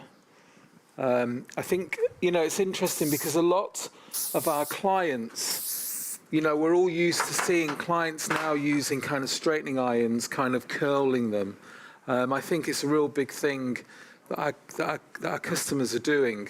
But I think it's really now educating them how to make it look a little bit different, so it doesn't look a little bit too kind of done or a little bit too forced. For me, it's all about retaining that modernity throughout the hair. So what electrical tool did you use for this? Was it a... So I used a tongue, a classic kind of tongue. But what you'll notice is, what I've done is I've come through, this is what I'm using here. I'm literally coming through, I'm taking a section, so I'm pulling my section out, I'm twisting it slightly, and then I'm coming in with my barrel. I'm coming in midway, but I'm actually leaving the ends out. Just so it doesn't look too... Okay, so I'm not, so basically I'm not curling the ends and I'm not curling the roots. So what you tend to do is you get this sort of like movement, sort of mid-length, and leaving the ends out. I think they're the sort of things that are kind of retain, you know, keeping it modern. And would you prep this hair with like a mousse or something that had a bit of hold in it to give you that grip? So what I did first of all is when the hair was wet, I actually used a lot of salt spray. Salt spray, I mean, I know the thickener is a really good product as well, and the mousse, but I used the salt spray. For me, it gives a little bit more texture, it gives a bit more grip. Spray throughout on wet hair, do a really nice big blow dry with a big round brush, and then I came through with the tongs and then just worked those sections into the hair. Once I get my section, I'm coming through with a sort of bristle brush, and I'm literally just breaking the texture, okay? I kind of like the idea where you still see you know, the sort of contour of the shape there. I don't want to kind of lose that. I think if we could maybe get some of the images up so we can see that kind of shape as well while Tyler's... Can we see that? Can we get the images up? There we go. Yep. Yeah, I mean, for me, this image is, I mean, I know we were very lucky to get this on the front cover, and I know when Simon and the team were kind of looking at the sort of overall sort of feel of it. We felt that this was important, and we felt that, you know, this is, okay, we're led by trends and we're led by very directional looks, but the salon is really, really important. And, you know, this, you know, we feel is really important to show. And I think this, to me, is all about, it's on the money. You know, it really, really is. Definitely. Can we show some of the other images, please, just so we can go, And, you know, I know, you know, I mean, I've just come back from a lovely time in Mexico and Colombia, and they will be all over this. And I know in America, I mean, it's key, you know, it's a key trend, and I think it's really important that we show it. Okay, so just now coming through, and I think really it's,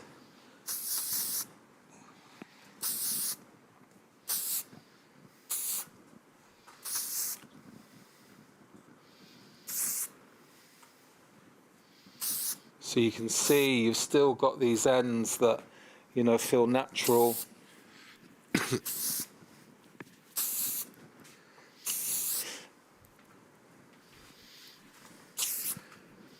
And there we have our salon look for collegiate. Perfect. Thank you very much, Tyler. Thank you. Thank you. So I think now we will show the salon trend video for our trend 1.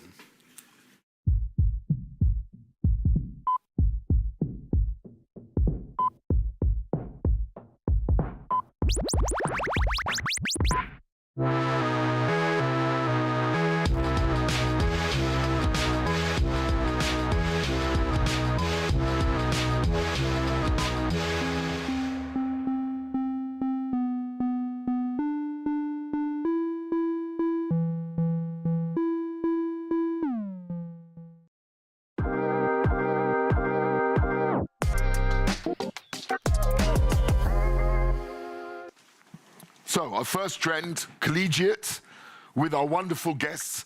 And what you saw was some really, I thought, smart techniques, some great techniques, some great color work, and some great wonderful cuts, tips as well. and some really smart tips. Yes, absolutely. And I think those are the things that really differentiate, you know? And I think those are things that you can use in the salon. That's so important, you know? Absolutely. So as you heard, whether it's about creating the canvas upon which you create your art, whether it's about a smart technique, such as melted balayage, that where you can charge really quite substantially more for something that only takes 45 minutes and produces such beautiful results. And then you saw Nick's first model in terms of the catwalk, which was really directional, something to really position your salon, to position yourself differently, to really stand out from the crowd. Absolutely, and I think from those you can also take some wonderful, wonderful tips also for your salon work. For example, how to get that great, beautiful blonde. It doesn't matter if you're going to use it in that particular way, but it's going to look amazing if you understand how to do it. Exactly. So why don't we now talk our second trend, which is what we call home core. Home core, that's right. So Millie, let's just start again. Let's kind of kick it up. So here we've got. I think we have a home visual. is a safe space. Yes. Celebrating the mundane in a way because it's not so exciting. Exactly. But it's about repurposing, upskilling, recycling. But it's also finding those, finding those spaces within your home. You know, having that stability from what you know. It's just looking within, feeling like you're in your safe space, as we said before. Yeah, which I think is about this idea of cocooning, nurturing, and so on. So really, it's about celebrating the mundane, celebrating the humble, the kind of things that are simple to pick up. You know, and basically it was about. When you're at home, a lot of people, some people studied, some people learned to cook, or you know, and just cooked with the ingredients they had around them. So it was very much a kind of that's where sustainability came in. Exactly. Repurposing came in. So very interesting. Yes, and I think it has this, you know, because we essentially, as the name says it, we were in our core as well, no, with the people perhaps closest to us, and we shared inside our houses, in our kitchens, in our homes. Yeah. So I think that when you put it together, home core, it really makes sense. Yeah. The sense of sustainability, well-being, very good. Exactly. So let's talk about the fashion. How does that translate into the world of fashion? So let's have a look at the chart there. because I think we've got some really interesting Beautiful, beautiful. We were talking about inspiration. this clashing patterns, and you were talking about how, you know, these are patterns that you might find at home as well. Yeah, and no tablecloth. Exactly, and natural fibers as well. And I think you can really see that on these beautiful images of the runways as well. And I was telling you earlier, Simon, that I saw this video of this girl that actually repurposes tablecloth and turns it into outfits. You know, she did a two-piece set with the tablecloth, and I was immediately thinking of homecore when I saw that. So I think it's about that as well, right? So this untreated fabrics that make it a little bit more sustainable, and those feelings that you know, it's something that you can wrap yourself around, you can feel comfortable in. But what I think also very nice is quite a pure look. And so again, I thought of it very much as this kind of influence from Scandinavia. So you've got the Nordics coming to play here. There is something really, about this. So because you've got these soft creams. Again, it's about comfort, if you notice. So it's all about, even though it's big checks, even though it's slightly outsized clothing, it's still comfortable. And again, what you've got is this kind of utility wear. So you've got this functionality. So you can see, for example, the girl with wearing a check, she's wearing gum boots. Yes. You know, it's like rubber boots. But again, it's this sense of homeliness. Exactly. I'm at home, I feel comfortable in my world. So I think it's absolutely fantastic, really. And so it's a kind of reserved elegance. It's actually kind of pared back. Pared back, exactly. And I think the palette is also so beautiful when you have a look at it. There's this blacks, this oat milk colors, which I think are, super, super absolutely beautiful. Right. So, makeup. Makeup. Because that's slightly contrast. Yeah, definitely. You know, when you think about it, you think, okay, what this makeup look like? But when you break it down, it actually makes perfect sense in a way. So a little bit of this more statement eyebrows, so a little bit more feathered, a little bit bigger eyebrows in contrast to our previous trend, for example. And then this kind of blushy, warm tones around the eyes, the lips, the cheeks. And at first, I didn't quite understand why, but now it makes perfect sense. When you wrap yourself around things, you get rosy, you get cozy, and I think that's also something that you can reflect with the makeup. I think it's rosy and cozy. It's also healthy. Healthy. So the fact you're eating at home, it's about cookery, it's kind of home styly. The fact is, you know, you feel good. Yeah, you feel good. So therefore, you get this kind of warm blush. Exactly. And you know, the images actually are from Vogue in the 80s. This is Brooke Shields. This is Brooke Shields, yes. The So girl from the Blue Lagoon. Exactly. So let's have a look at the videos, and then we'll bring on the very people who created this look for us. Wonderful. Can't wait.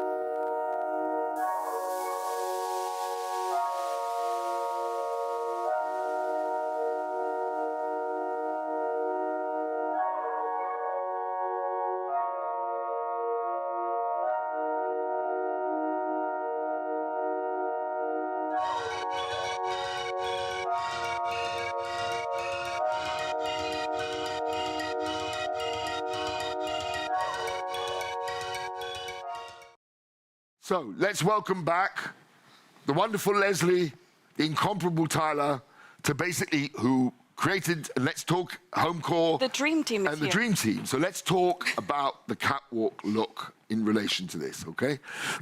So maybe the starting point is the hair textures. Shall we just talk through the hair? Let's bring up the charts. Can we just keep the chart back on, please? It's coming up in a moment. Okay, it's coming Don't back worry. in. So I kind of was very fortunate to work on both looks, both the salon and the catwalk. And for me, when we looked into the trend, it was all about textures. And I wanted to kind of really create something where we were using cutting techniques to create texture. Obviously, texture is very key these days. And I think, you know, we're all celebrating, you know, more curly hair and more natural textures. So I think really it's about kind of cutting those, you know, point cutting, sliding into the hair, opening up textures, and really working with a cross-section of textures too. Yeah, and I think what is really interesting about this trend is that it's much more, I think, again, it's softer textures and so on. But here in this trend, what you did is we used it both on straight and we embrace curl. And you're going to see some very interesting techniques there in terms of how you apply these kind of softness, even to softening out the curl a little bit. Totally, totally. So very, very cool. And in terms of color, darling? So, I mean, for me, it was a total no-brainer that the whole of this trend, we celebrated TBH. And it goes so well with the whole idea and the sort of the idea behind the fashion, behind the makeup, behind the social trend. TBH kind of epitomizes this. I mean, there is nothing else like TBH. I mean, it's a palette of colours that just sits by itself because, you know, this incredible technology behind it, that you're getting this beautiful multi-dimensional feel every single time because of the way it plays up on, you know, the natural highs and lows, and you get the beautiful kind of soft, slightly muted and blended tones, that soft iridescence. We now have 3 brand new colours, so that takes our portfolio up to 34 colours. And these are all of a -1-2, so that really smoky, you know, ashy, cendré ashy colours, and they are stunning, really, really stunning. I was going to ask you about this because there's something so like beautiful, like the nuances in the color are so special. It looks different. It does look different. And I think, you know, when you think about TBH, you always think about hair that is better than your hair, you know, better than like natural my hair, but better. Yes. My hair, but better. And I love that phrase. I just love it.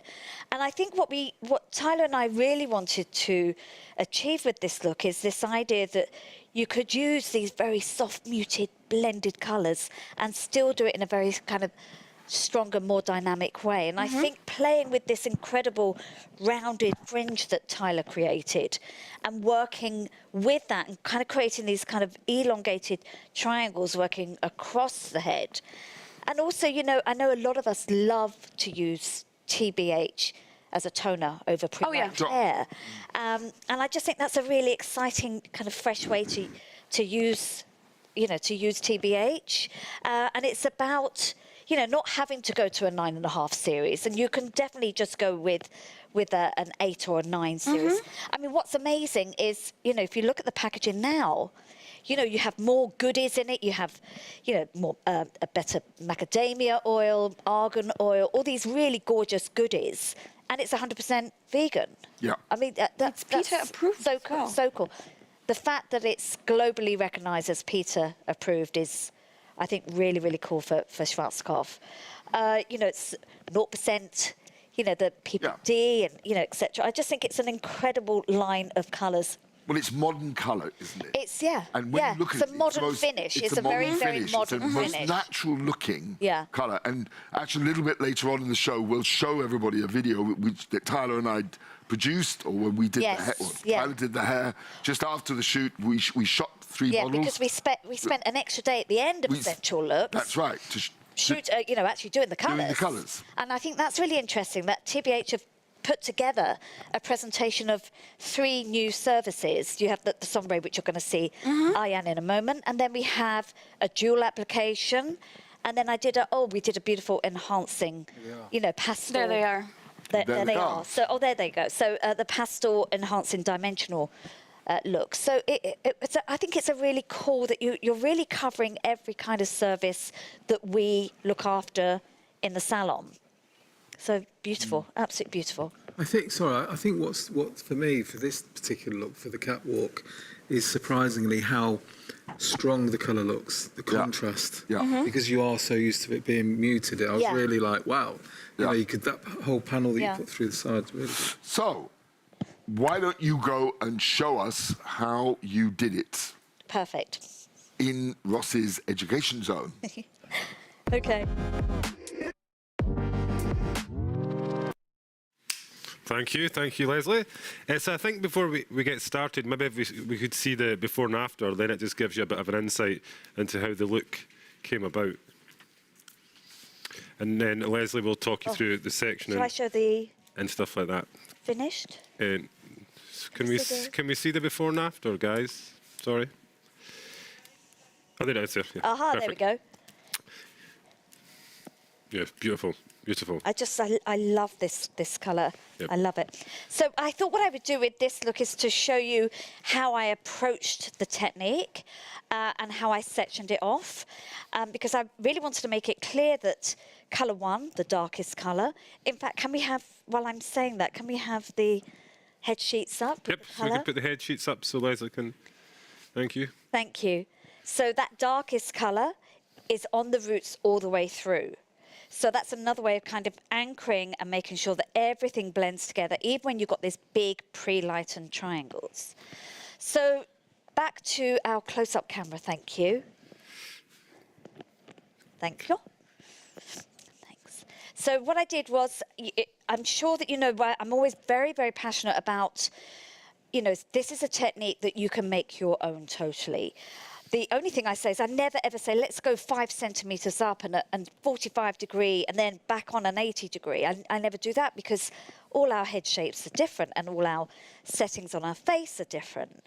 But if I work to the dimensions of a head shape, it means that it's going to fit with the client's face and head. So what I've done is I've used the top of the eyebrows as my starting point. And with my pin comb, I've kind of, in my mind, drawn all the way round. Thank you, Ross. So I take it all the way round, all the way round, all the way round, and I pin this up. And that gives me that first section. And I colour that underneath section, which we can see on the next slide.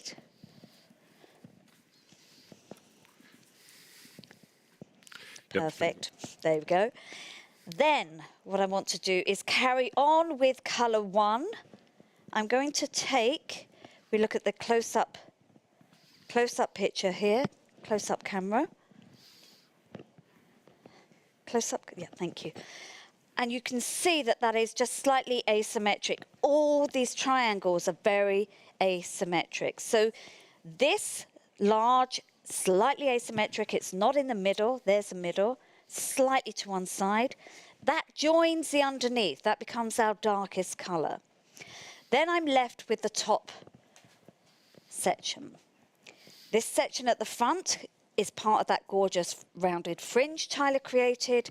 That stays the darkest colour. That creates a kind of frame under which these lighter sort of accent colours fall on top. That is our darkest colour as well. Then I'm left with, let's see that. Yeah, perfect. Okay, then we have a triangle, and on the other side, another 2 triangles, but asymmetric. This is much wider. This is going to be my pre-lightened section. And when you see the tutorial, you see that I do this back-to-back in foils. But in the roots, that is colour 1. So here you can see that's wider. When I spin this round to the other side, you can see that that's more narrow. And then when I come to here, I have a smaller triangle of the medium colour, dark, lightest, medium. And then again here, you see an asymmetric, wider section, again with the middle colour, all with the roots of the first colour. So let me just bring this over. Thank you. Thanks. In this instance, with obviously the relaunch of TBH, why would you use TBH over Agora Royale? I mean, such a good question, because I really do truly think you can't create this subtlety and this finish on hair with anything other than TBH. That whole multi-dimensional that look. multi-dimensional, that muted tones, everything works beautifully together, even though you've gone up from, you know, very light depth to the dark depth. Yep. And it's contrasty, but without being severe. Too contrasty. Yeah, but without being severe in any demarcation. So that is our home core catwalk colour. Thank you very much. Thank you very much, Leslie. So I will now pass it back over to Millie and Simon, and then we will see Tyler. Brilliant. Great, wonderful. So we're going to give once more a little moment to Leslie and Ross to clear up, get ready. But, absolutely. But basically, what we want to talk is the styling on the trend. Yeah. Absolutely. So effectively, when you were talking about it, Tyler, you were talking about creating something that is, at the end of the day, I mean, did you disconnect? So when you had your base cut, did you disconnect the fringe area or not, or it was all joined in? Because I remember on the shoot that you were actually taking one section out. Yeah, the front. You know, we talk about the homeware thing. You know, a lot of people were cutting their own hair.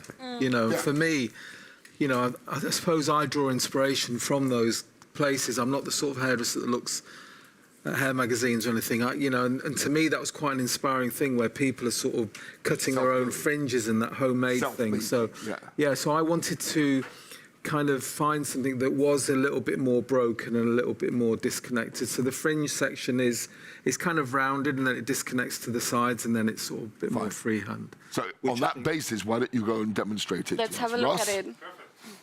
Shall we invite your guest?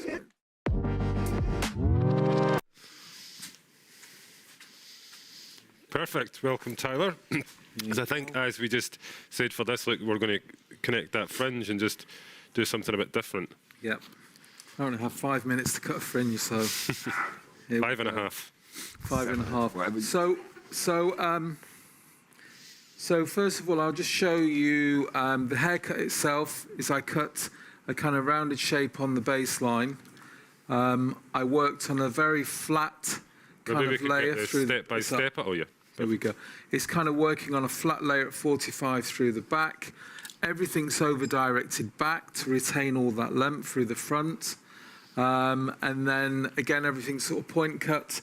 And then we come round to the front, and I kind of work on this sort of rounded fringe to here, which then comes into the side sections. Where is my camera? Am I here behind you? You've got me? Yep. Okay, so we're going to work on the front. I'm going to start off by taking a centre section. Okay. I'm going to first of all take that panel out through the sides.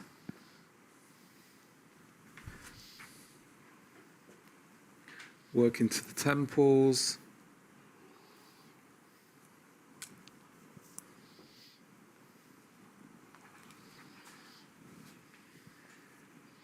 Then pulling everything down, letting everything drop into its natural form. And then I kind of really like, I mean, for me, I think fringes are a really strong statement. And I think what's important is, even though we are inspired by trends of what's happening, and fringe might be in a certain season, doesn't mean to say it's going to suit everyone. And I think it's key that we work on the individual. You know, going back to what Simon says, we are in the beauty industry and it's our job to make people look good. So I think by a fringe is such a statement, I think it's really important that we get it right. And I think it's really important that we read the individual and think about suitability. Yeah, no doubt. I think as well, people don't, when it comes to a fringe, you need to think of face shape, all that kind of thing. You know, it's just really important that it's an individual kind of thing for that. Totally. And I think we have commercial fringes and we have strong fringes. I am one to kind of work on a strong fringe, as we all know. And I kind of like, I mean, I think we're inspired by so many things. And for me, kind of the youth, you know, where they might have their fringe a little bit longer and a bit heavier into the eye. There's something, I think you can read into that, and there's something about that I find really cool and sort of slight quirky. So I'm going to work on a longer fringe. I'm going to work slightly rounded. I'm going to come in with my closed blades first. I'm going to lift my section up. Again, letting the hair fall into its natural form. And then I'm going to come in.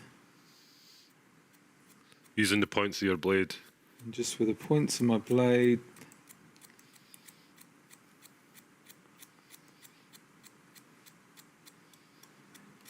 come in, and all the time sort of stepping back from your work, visualizing the shape. And then I'm now going to come in and just on the cheekbones, slightly round that through.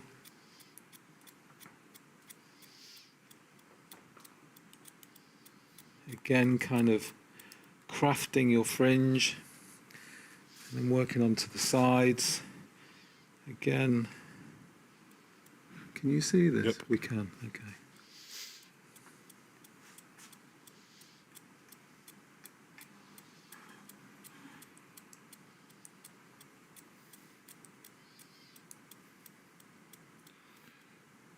You're just loosely connecting that in with the... Just really connecting, just visually connecting it, using the points of my blades and coming in to the outline length here.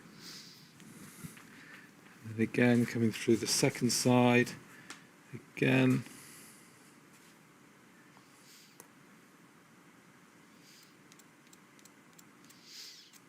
Just so it kind of sits nicely onto the cheekbone.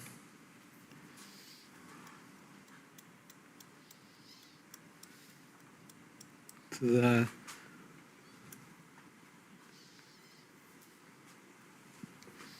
And from there, working in. Am I on you there? Have I got you? This one here. So just coming in. And just working freehand into the outline shape.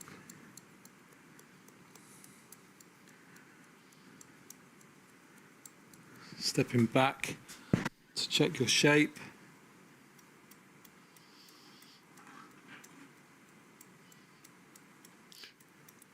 Can we maybe get some of them images up so we can just see that shape in the front that Tyler's talking about? Okay, and then from here, we drop the rest of the section out. Again, let everything fall into its natural shape. Going to be on you here. And then just to break the line, I'm still going to work to that underneath section as my guideline, but I'm just going to freehand the fringe so I get a little bit of texture onto that line. Follow the line all the way through, making sure we're in total control of the blades.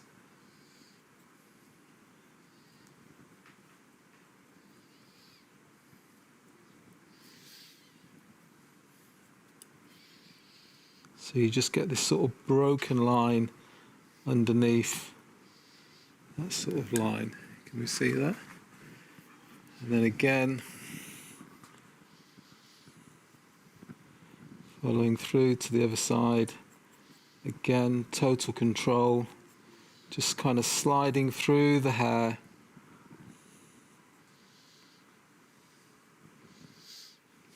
And then working into the outline shape through the front.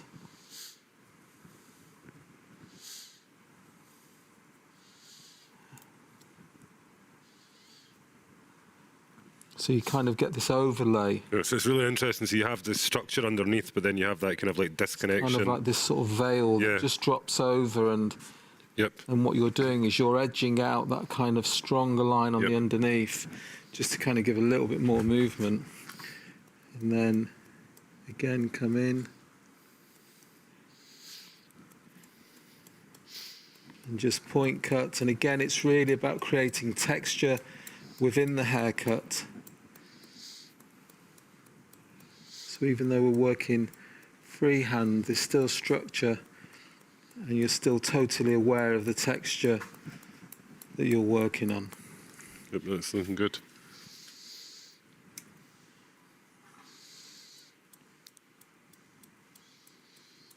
To there.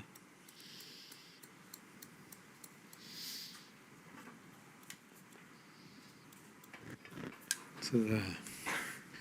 Got my head right there. Sorry.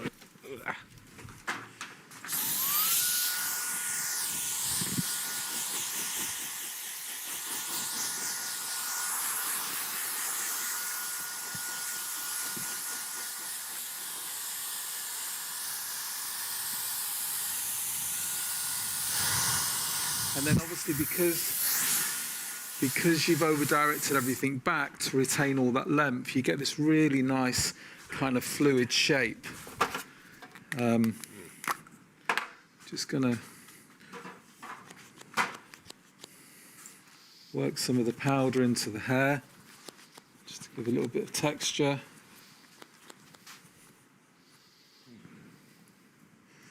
One of my favourite products from the Session line.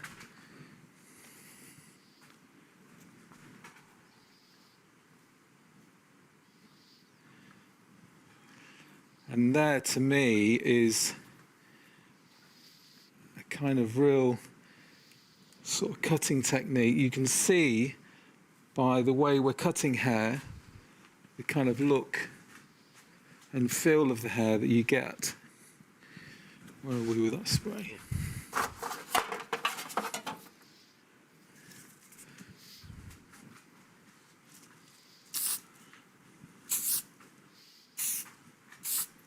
And you get this kind of really cool sort of dishevelled feel, totally modern. And really this kind of technique that I've used by cutting, you know that on longer lengths or shorter lengths, you can apply yourself in the same way and create the same texture, totally modern look. Perfect. Thank you very much, Tyler. Thank you. Thank you. So I think at this point, what we'll do is we'll now watch the intro to the catwalk video.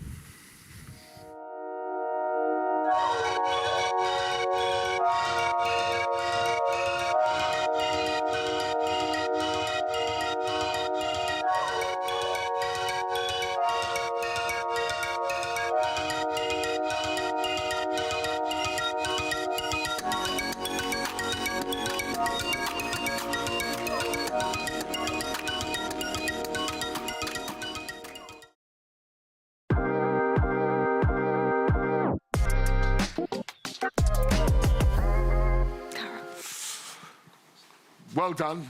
Thank you, Ross. That was wonderful. Thank you, Tyler. That was great. And of course, now let's talk about our salon look. And welcome back, Arjan, because yet again, we have another wonderful technique, which we're going to see, which again is going to show how innovative we can be. And again, without, should I say, being loud, we can be very subtle and still do some really interesting, what I call commercial color work. Yeah. So I really, really appreciate this. This is really, really, really great.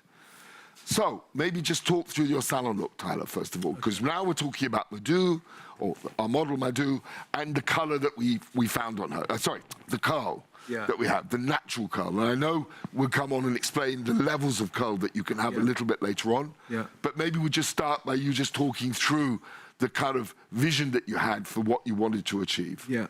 Yeah, so with Madhu, she had, really, she had a beautiful texture already. And for me, it kind of, there was a lot of hair there and it just looked a little bit heavy, what I wanted to do. And really apply myself in the same way that I did for the catwalk, is, again, kind of using a cutting technique, using a freehand sort of technique that would open up the texture and that would work with the texture but slightly change, that kind of defined curl and make it a little bit more modern. But what I'll do is I'll show you, obviously I'll go through the technique a little bit more. And then you had a dressing as well, because then you also took that curl and actually did some very nice little, like this little updo here. Yeah, I mean, this is kind of a real play on what people have been doing for the last 2 years when they've been at home. And, exactly.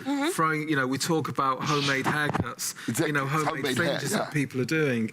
Most of the people at home, when they weren't having the haircut, were throwing it into a ponytail. I suppose this is my take, probably the image before, sorry. That is my take on the home ponytail, what everyone was doing, but kind of making it a little bit more stylized. And what I tried to do was literally throw it into a ponytail very high up, so you kind of get this kind of stronger silhouette, but I slightly tilted it to the side, something that I see the kids doing every day, going against the norm and making it slightly offset. And then for the second look, something, just a really nice, easy texture, pulling it back, but again, creating a sort of slightly offset kind of feel to the texture and dressing. Wonderful, wonderful. Cool. So we'll see you in action in a second. So why don't we talk through the color technique? Yeah, so for the color for Madhu, and again, we have a really, really cool name, Dimensional Sombre. I love Whoa. So when you put this on your menu, your client will be, okay, I'll have it. Yes, I don't know, it I don't sounds care what it fancy. is. I want it. I want it. Yeah, so, and of course I use TBH, and relaunching TBH in September. I'm really happy with that because I think TBH deserves a second chance because Yeah. it's so beautiful. I really love it. I use it a lot in my salon. It's so elegant, Yeah. and it's very and we can talk about like on which client you use Royale, which client you use TBH, but I feel it when a client is in my chair and she wants to have color, then I immediately knew, okay, You get a feel for it. You're fit for TBH or fit for Royale, and I'm a TBH fan. So we use TBH. We're bringing 3 new shades, dash 12, and I think that was exactly what was missing in the portfolio, and it's a really commercial technique because all the color is in one treatment, with a little bit darker roots, some lightness in the front and the back, which thing really works with the haircut Tyler did. And what maybe it's nice to say, because most of the times when we're coloring models for Essential Looks, we're coloring back. Sure. But she kept her color, and she texted me like 2 or 3 weeks later that Really? she really loved the color, and everybody's giving her compliments That's so about. cool. So that's really nice to hear. But also, it's a really commercial hair color. Oh, brilliant. So why don't you go and show us? I will. Good. So let's do our little jingle and bring you into... Thank you. Welcome back. Thank I you, think if Ross. just as we start, maybe we could just pull up the first slide, just so maybe Ariane can talk about. I know you briefly spoke about with Simon about the dimensional sombre, so that we can see just kind of what you feel what kind of person this would be for your salon. Yeah. This technique works really well on curly hair. You can do it on straight hair also, but I used all the triangle sections. And the good thing with the triangle pieces is that it costs, it's very effortless, and it gives a lot of effect. Maybe if we could pull up the head sheet, so just you can get a kind of visual reference that's of a good idea. That's a good these idea. triangles work throughout the different parts of the head. So yeah, you can see I started with coloring the roots with the 612 with 20 volume, 6%, and then when I colored the roots, I started with the triangle sections, and the triangles are in the back and in the front, and the triangles I colored with the 1012 with 12%, and it really we didn't tone it. It was one color treatment, and it really performs. Wow, it's amazing. And then in the middle part of the hair, we use the 812, but we turn around the triangles, and we use it with 6% and 9%. Yep. So there's a little bit difference, and. I think as well, it just gives that multi-dimensional kind of feel more, and that's the representation that TBH wants to give you. You know, it's called. Do you want to show? Yeah, of course I want to show you. it's- Okay, so clip this away. Well, Yeah. So maybe they can go back on one chart. Oh, So yeah, look. yeah, wow, I mean, look at that. it's amazing. Isn't that cool? So the easy thing when you have colored the roots is that you don't need like clips, because if you pull the hair and put it aside, it will Everything stay. stays. So it works like you're having like glue or something. So I start in the middle. And now I'm going to clip it, so we want to show you how it looks. And it's important that the sections are not too small and like not all the same size. It has to be a little bit playful. So the biggest section is in the middle, and then I'm making a new section, but there has to be some space in between. So if someone had maybe finer hair, would your sections be bigger or smaller? Compared to if somebody had thicker hair? In this color, I think a little bit more smaller, because otherwise the color would be like So it's kind of really like color blocking, and that can be beautiful, but that's not what we want for this trend. So I'm gonna leave one piece out and then make the next section, and it's smaller one.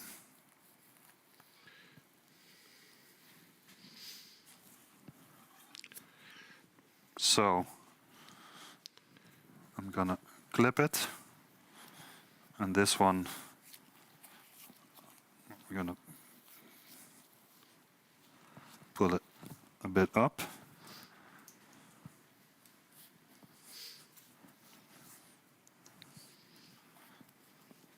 So then you can really see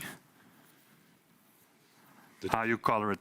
And the sequence, how you color it, like you start with coloring the roots. That's step one. Then in the back, you do the triangles with the 10, 12, with 12%. You put on the color, and you can wrap it with some foil. Yep. It doesn't have to be like an origami package, so it doesn't have to look cool or beautiful. Just it needs to like separate one color from another color. Yep. You put the triangles in the front, and then you do the colors in the middle part, the 8, 12 with 6 and 9%.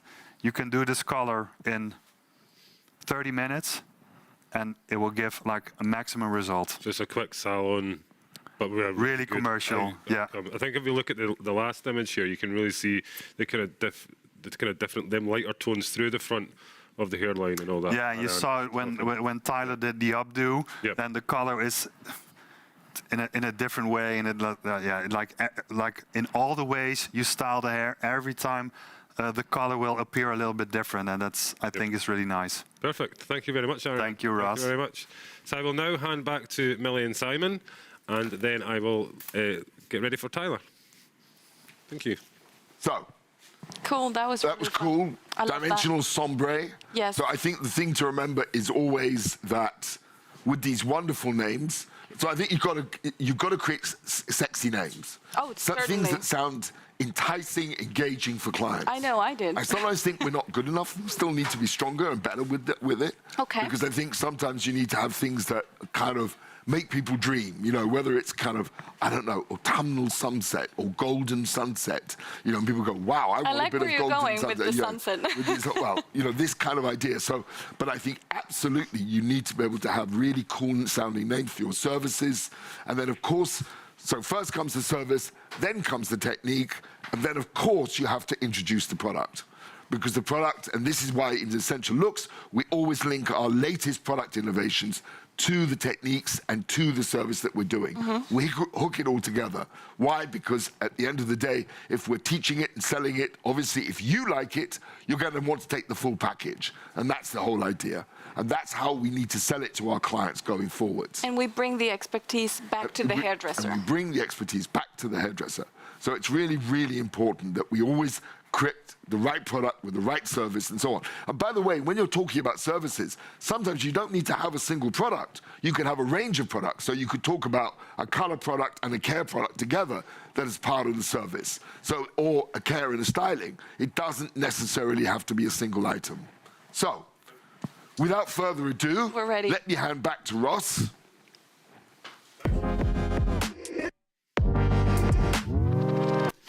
So welcome back, Tyler.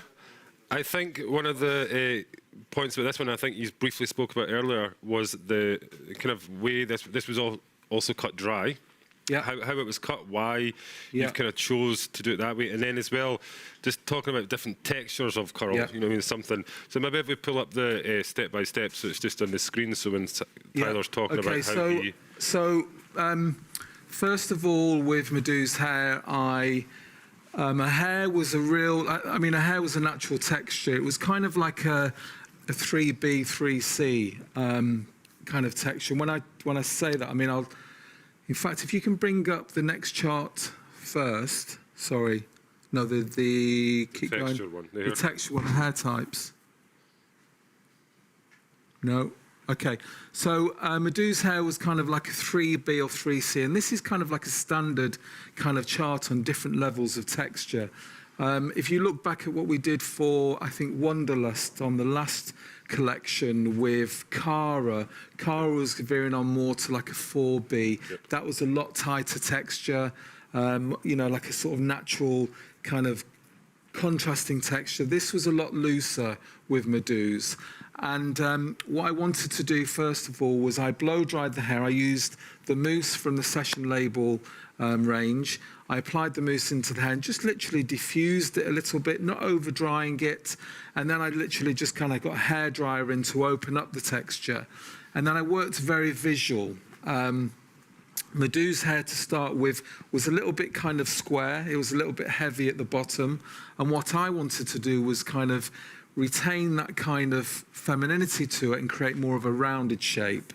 So first of all, I blow dried the hair out, and then I came in, let's move this. I came in, where is my camera? I literally worked very visually. Again, I think when you're working on texture, it's important to stand back from your work and be aware of the visual shape, you know, that kind of silhouette you're creating. And it was more about kind of coming in. I mean, my head block here is at a shorter length. Obviously, Cara's hair was a lot longer. But I literally came in, working from the bottom, coming in, and with my blades, coming into the roots, to the mid-lengths, and then coming through and just taking sort of sections of hair out, making sure you're in total control, and just sort of every now and then kind of working on a shorter length and a longer length throughout the haircut. And again, work with the texture as you're cutting. It's very important. Come in and come through the mid-lengths, and again just reduce sections of hair.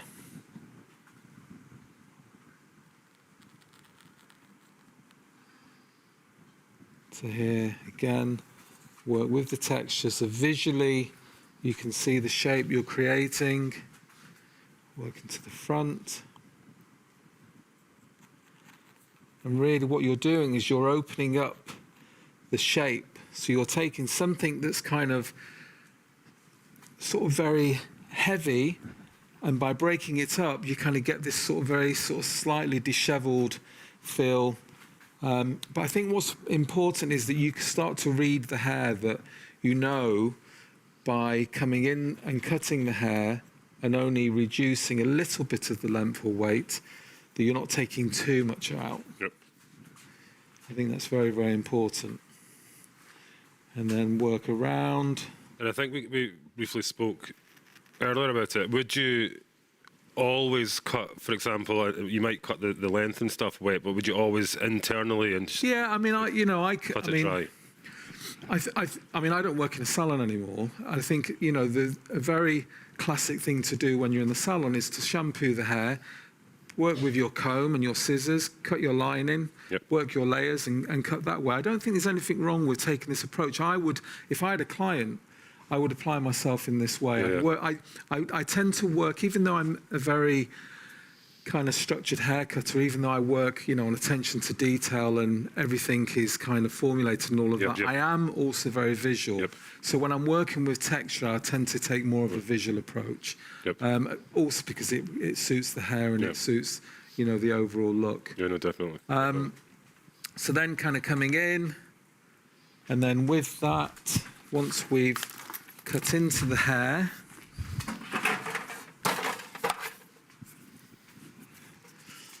and then once we've come into the hair, I would then just come in and open some of the texture and work on this sort of very sort of rounded, kind of very feminine Still got that softness and all sort that. of shape. Yeah, totally soft. I think as well, if we pull up the next visual, then you can kind of talk about the restyle in regards to. Yeah.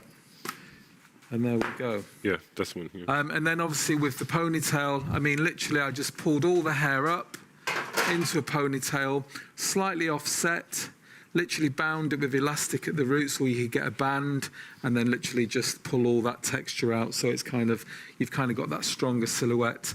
And then for the final look, it was a case of just really pulling the hair back and going more for an elongated shape where you kind of get this texture through the top, pulling it in through the sides and then dropping the length out at the back end. Perfect. Thank you very much, you. Tyler. Thank you. So I think now what we will do is we will watch the salon trend video for trend 2.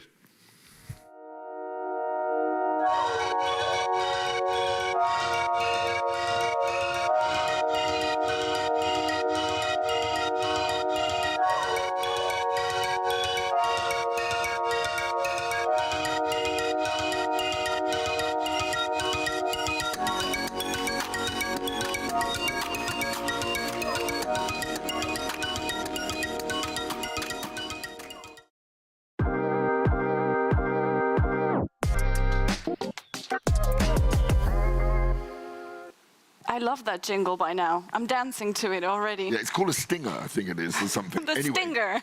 Right, so right now what we're going to do is take a short natural break.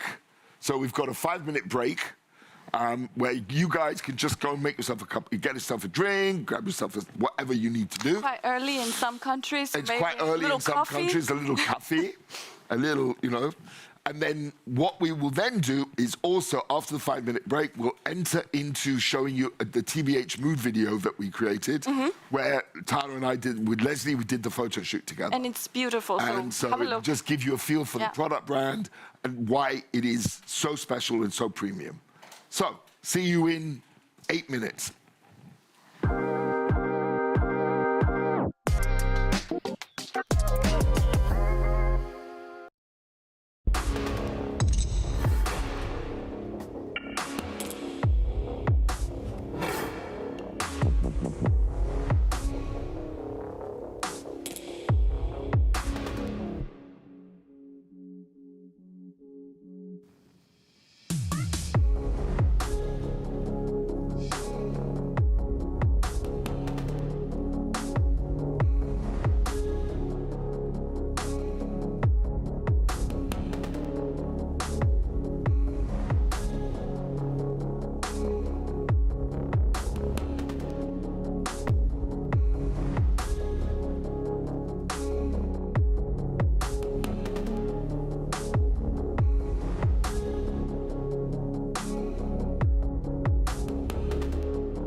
1 second.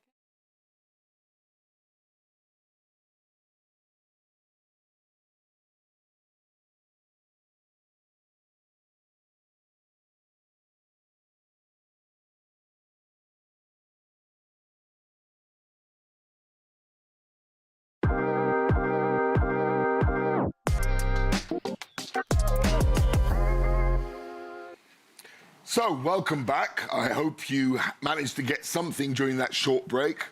And as you saw, that really cool video of the new TBH rework. Yes. And it's absolutely fantastic. As I said, it's an amazing brand, well worth you trying. Absolutely. But let's move on. Let's now talk the third and last trend. Absolutely. Pop and play. And right before we jump in, I want to say I had a quick peek at the chat while we were on the break, and I got so many beautiful comments for all of us. So thank you, everyone watching.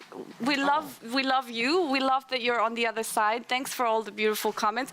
Muchas gracias. Un beso enorme para todos. And keep it coming, because it sustains us when you are. It gives you the motivation to do what you do. Nos da vida para seguir. Yeah. So we love you. We're one community, we're one family, and you know that. So it's very special. So if you appreciate it, it's great. Pop and play. Pop and play. Let's bring that chart back up. Let's talk this third trend. So it's about community, it's about optimism, it's about breaking boundaries, it's about being loud, shouting loud, Absolutely. and being proud. And I think, as Ross said it before, the name says it all, right? Pop and play is such a playful name already. It's full of joy, optimism, and I love that. And I think this trend is really a different one from the other ones because it's such a color trend, right? So color is at the forefront, super vibrant, optimistic, joyful, and it really does bring that self-expression from within to the outside. Well said. And it's very much about this, you know, as you say, it's kind of vibrant, modern, energetic, it's optimistic. Yes. And it's all about this barrage of color going forward. So it's really, really cool. I love that. And I think at the end of the day, it's a bit kind of rebellious because it's about anything goes. Definitely. In relation to the kind of color worlds. Right. So let's talk through the fashion quickly. Yes, absolutely. So I think when we have a look at the fashion, we saw a little bit of this color blocking, but also like head to toe in one vibrant color. And I think you can see it now on screen. So we've seen it everywhere, right? Valentino, Jacquemus, like all of the brands are using this sort of super vibrant palettes. And I love that. I love that really impactful, saturated, as we were saying before, colors. Yeah, and we had these wonderful color, in rehearsals yesterday. Yes. There were some wonderful names because really what you're seeing is these very puce colors. They're really strong. Very, they're right in your face. Yeah. So we had these words like digital violet. We had frisky pink. Frisky pink. We both had a laugh about that one. Lazuli blue. You know, it's like galactic teal. Everyone goes, who is teal or what is teal? You know, it's kind of, is it a person? Exactly. Artisanal red. You know, and we had Arctic blue. So you really, those colors are very imaginative. Yes, definitely. Which I think is absolutely fantastic. They're not only colors, they put you in a mood almost. Put you in the mood, exactly. And I think, you know, what's great about this is that there is this sense of newfound optimism. You feel that everybody's run out of the front door, and you see that in the level of chaos that's going on at the airports in Europe at the moment, that actually everybody wants to get out and go to play.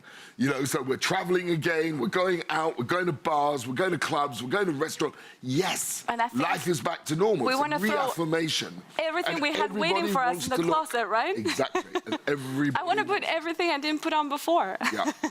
And what do we talk about makeup-wise? Because obviously, in some way, we've got to be careful because it's not too over the top. Of course. Because the fashion There's a lot going is so on. over the top. There's a lot going on already with the fashion. So for us, we kind of focus on maybe a more all-over shadow look, or maybe just a touch of a statement color instead of a full face of color, let's say. And for the lips, for example, it's a little bit more nude because you want to let something else pop, as the name says. And maybe also upper lip contour. I mean, we've seen that quite a bit, and definitely is included within our inspiration for this trend. But as you can see in the images over there, a little bit more of this like statement color, bold around the eyes. Brilliant. So why don't we see the trend video? It'll give you a sense of what we're talking about. So let's play the trend video. Let's have a look.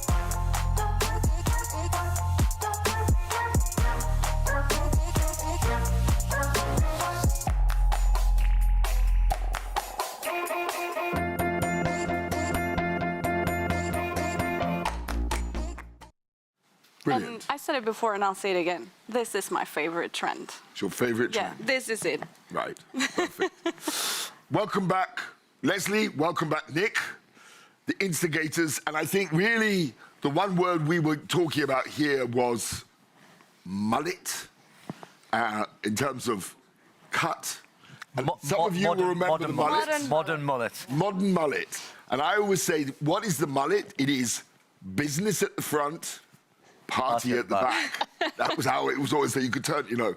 So it was a kind of bit of a play on this, but anyway. But very, very cool. And we were talking about colour, weren't we, Leslie? Which was this idea of the root. Absolutely. The happy root. This whole Happy accident root. happy accident.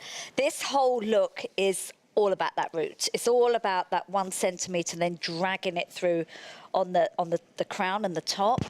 And really, that's such a modern way to approach the colouring technique, because this is the first time we've ever done this in Essential Looks. It's something that I would do on shoots, is always just leave a root in. Right. But in Essential Looks, we've always been about a very clean palette and then going back in and putting a root back in.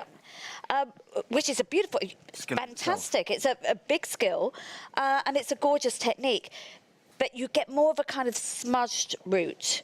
And not the problem, but the query with doing that way is that when you come back to doing the regrowth in 6, 8, 10 weeks' time, you've got a band of colour that you need to then You need to almost go address back something in and on top of your correct regular it. Yeah, you've got to go retouch. back in and lift that back out. Yeah.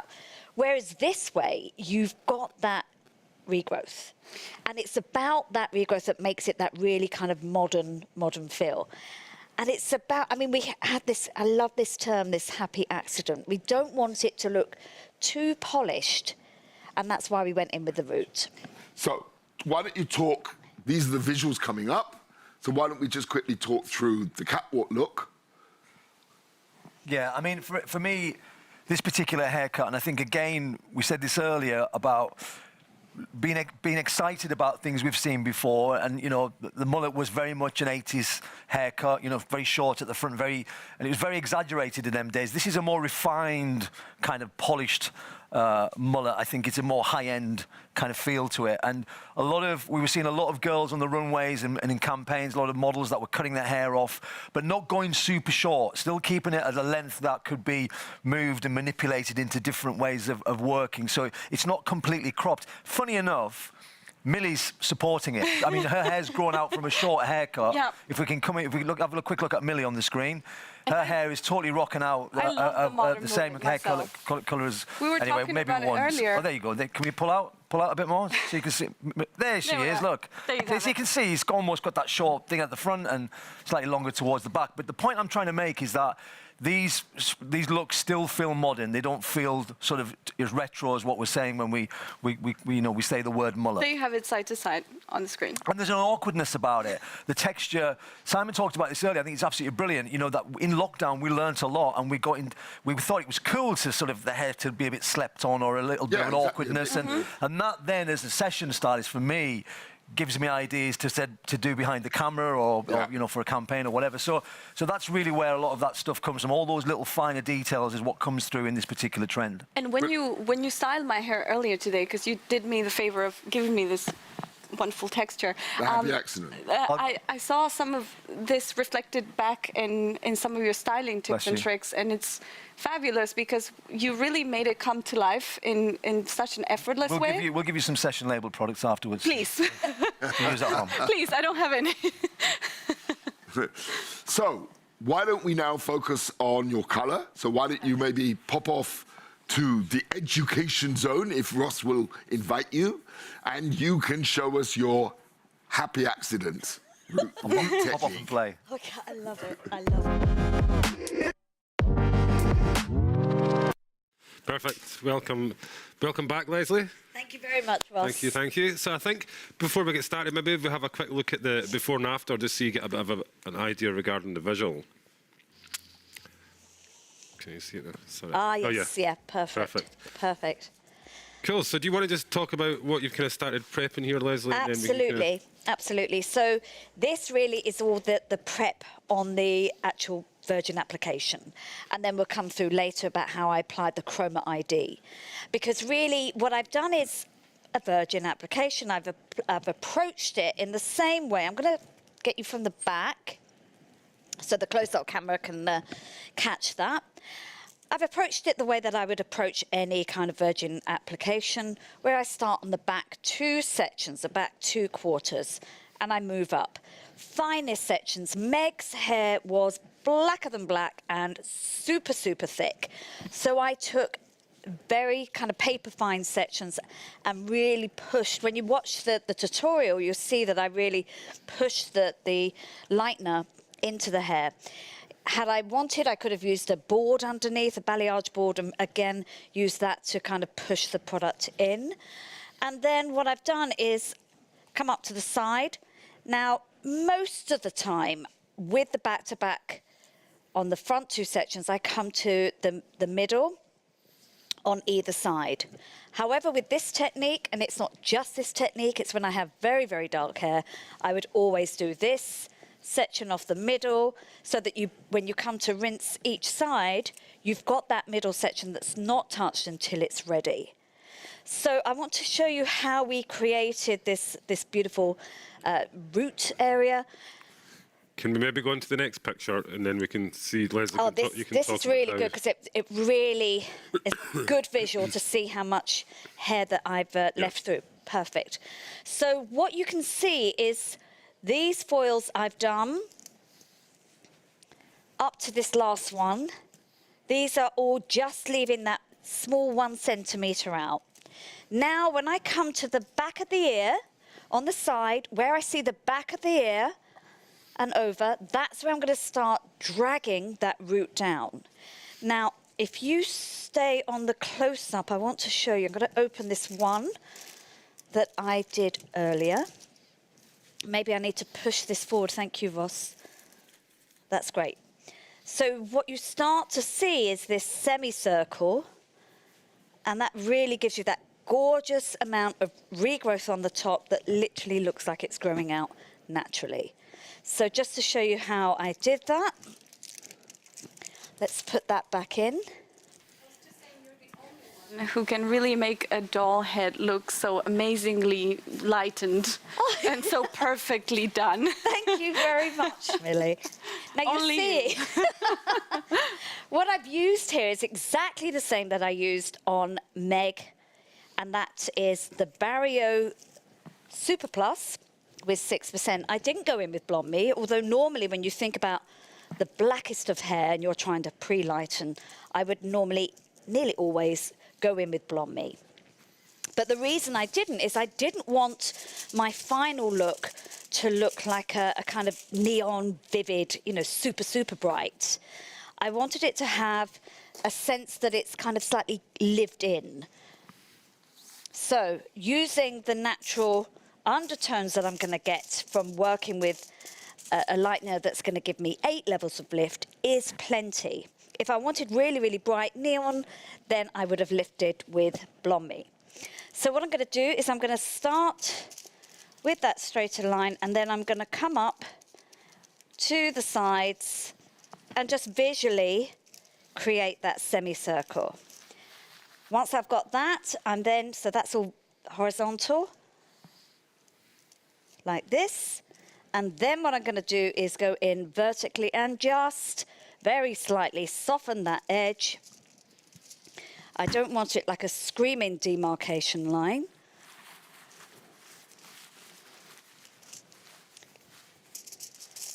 And then it needs to look like a happy accident. It's our saying of the day. Okay, plenty of product.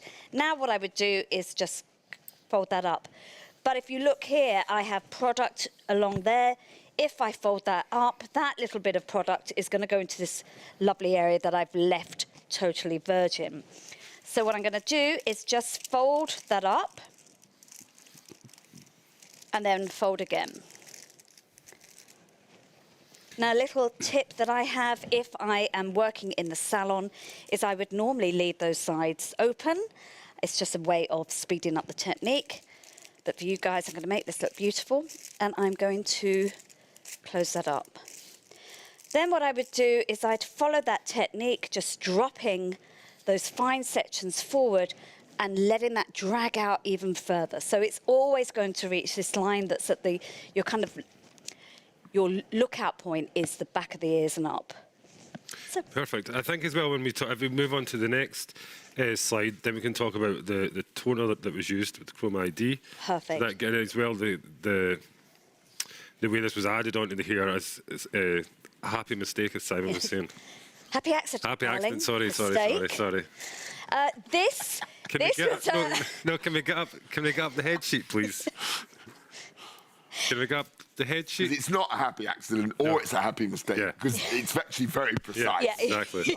we just So the love colour that. recipe is very clear. And technique. Absolutely. So you can see here the way that I've applied. I'm just going to swap this over.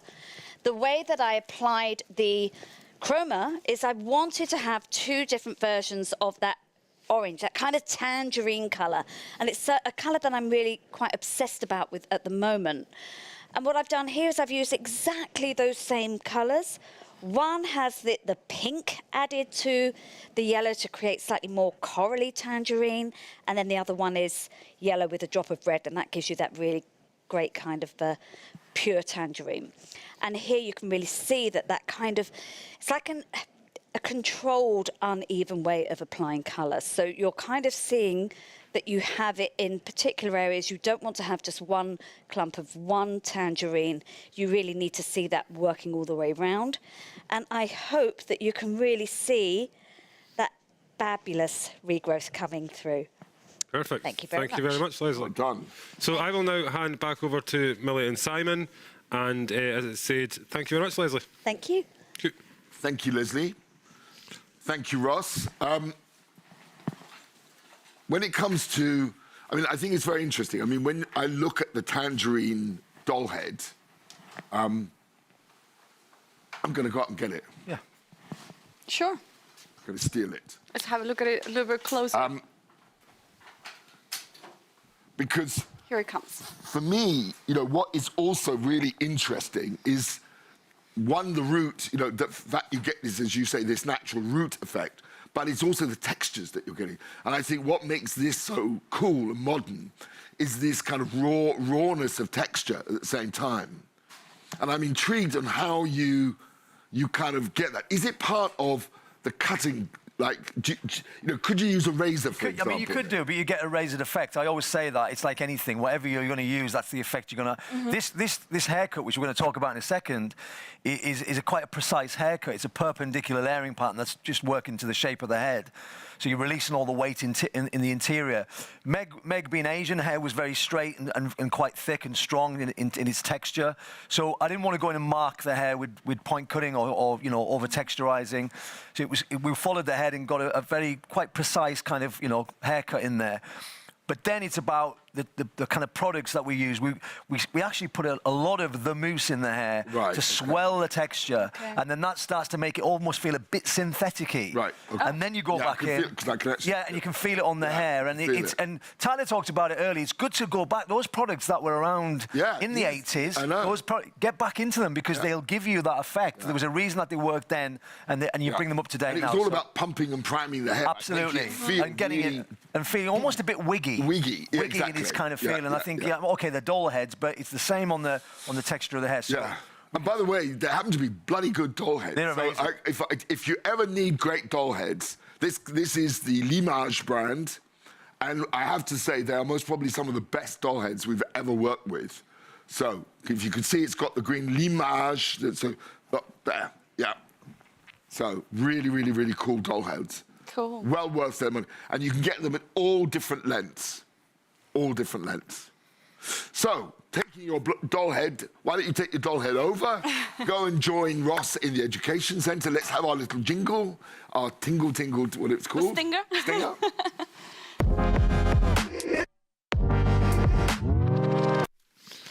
Perfect. Welcome back, Nick. Thank you, Ross. This is reasonably quick, what we're going to share with you here. So, again, this idea, this is nothing brand new. I think, you know, referring back to what Simon was talking earlier about lockdown and doing, you know, weird things with your hair and letting things that you would normally get rid of, actually dialing it up a little bit and making it more the feature of the hair. And I think it really inspired us to create sort of textures like that. Certain parts of the world and certain cultures and ethnicities will use things to control their curl. If it's very strong texture, you know, they'll use it to kind of almost sort of make a much smaller shape and a more, you know, flattened out detail in the hair. And we've done something similar here where what we showed you before with this particular hair, this look that Leslie's worked on, this is pre what I'm going to show you now. So you get to this point before, and then you, after you've done this, you then add this, it's a wig cap. And basically, let me turn it towards this camera here, actually. That's probably better. Let's get you on that. There we go. And I think there you can, it's basically a wig cap. And what we don't put it completely over the head. It's there just to compress and almost create this. When I take these clips out, let me have a little look through here. You'll get, it's a bit like when you wear a hat or a helmet or whatever, and you take it off, you get, your hair feels a bit weird underneath.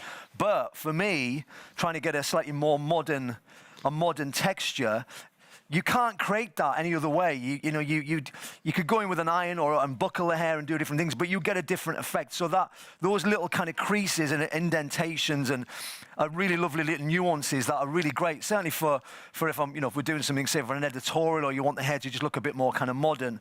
But I totally conceive, you can doing this. It's a quick technique. You could be doing this in the salon or when you're educating, etc. I'm just going to quickly show you. Just with the finish here, we're going to use the paste. So I think one of the things we were talking about earlier, and somebody asked, was the cap put on dry or wet, or had it been? That's a great question, actually. That's right, because Boris asked this morning.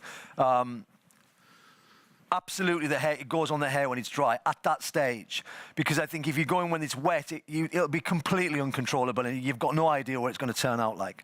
So to me, you would get it to think of it as setting like you would set hair with the rollers. And you get to a point where you then dry the hair, take them out, and then you've got your kind of finished look. You're doing the same thing, but you're just using it in almost in a reverse way by putting the actual wig cap on just to control it. And it's something that, it's a little trick that we use on set and sort of, when we're doing shows and events and stuff around the world. But again, just going in and I'm sort of using the palms of my hand on the surface of the hair first, just to coat that surface, not to go in and make it all really, overly textured, because the texture's already in there from the mousse earlier on. But it just gives you something that just feels a little bit more, and then we just pull a few bits away from the shape where it might feel a little bit. Let's use a little bit of spray. I did use the strong on the other one, but I'm going to use the flexible here we've already got the texture in there. Let's just spin it around and show you. And I think, even the little creases where you can see the line of the cap, where the cap's been, I love that. That's what gives it, that's what makes it feel a bit sort of awkward and a bit different and a bit unusual. So it's not too, and hairdressers, we tend to sort of make everything forward. Push the hair back and don't necessarily have it all the time. A lot of clients won't wear their hair like that. They like it sort of pushed away so it's quite nice to sort of move it around and do different things where, even though it's a short haircut, you can move it and do different things with. Sure. Okay, cool. There you go. Perfect. Thank you very much, Nick. So I think now we will watch the catwalk video for Trend 3.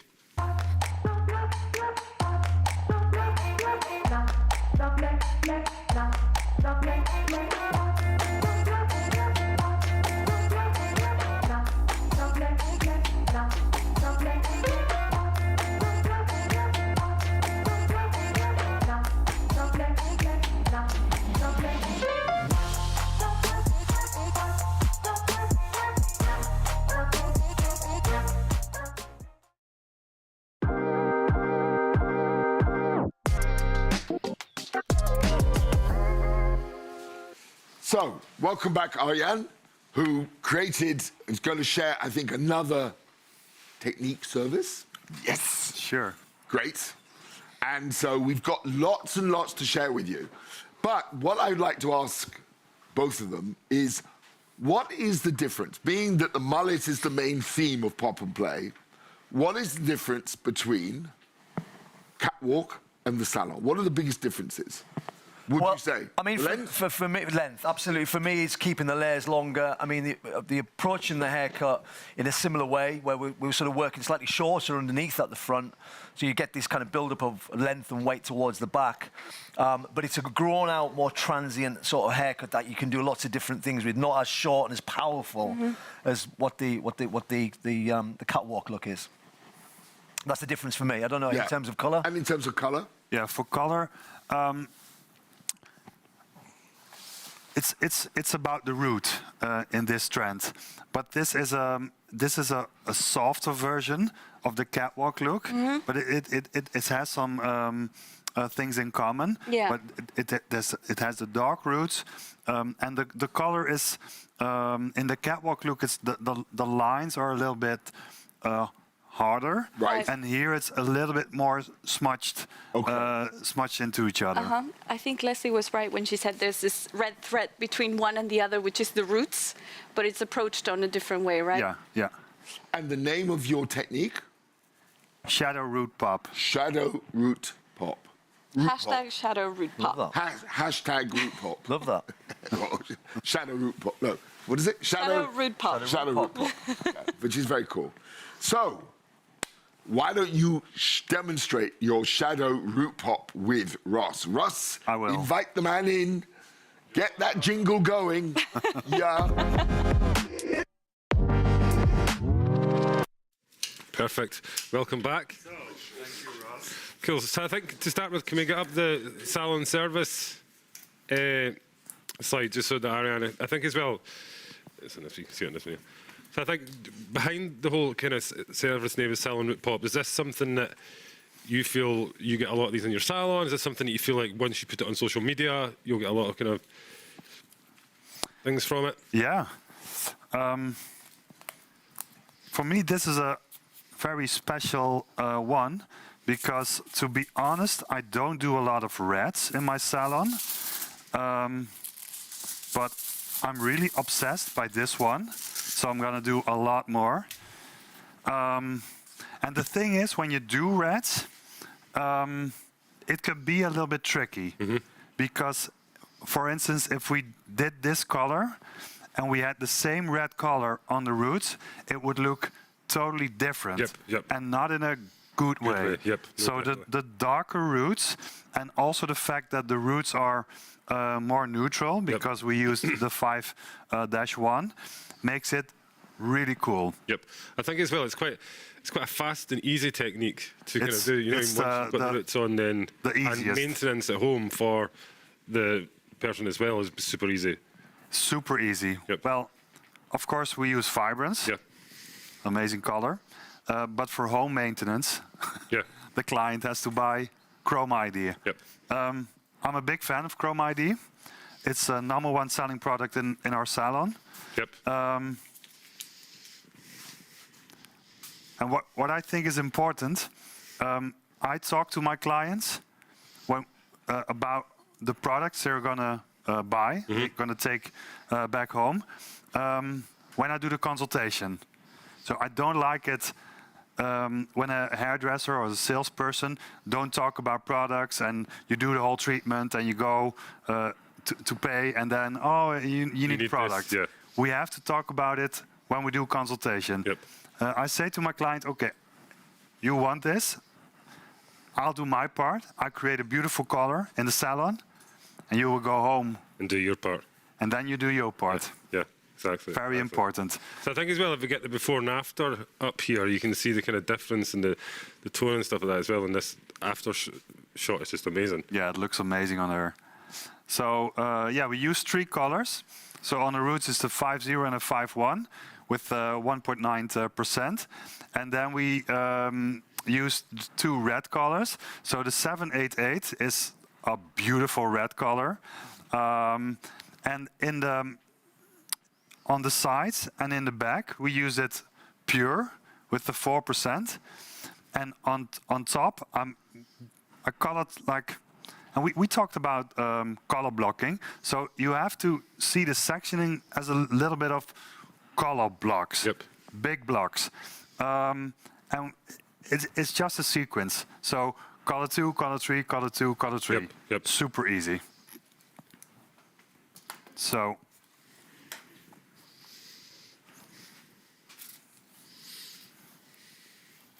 first you color the roots. Here I already color one section with the color 3. So it's the 788 with the O-89.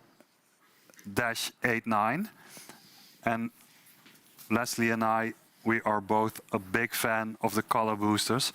So, and it gives the color immediately a different direction. So it gives us the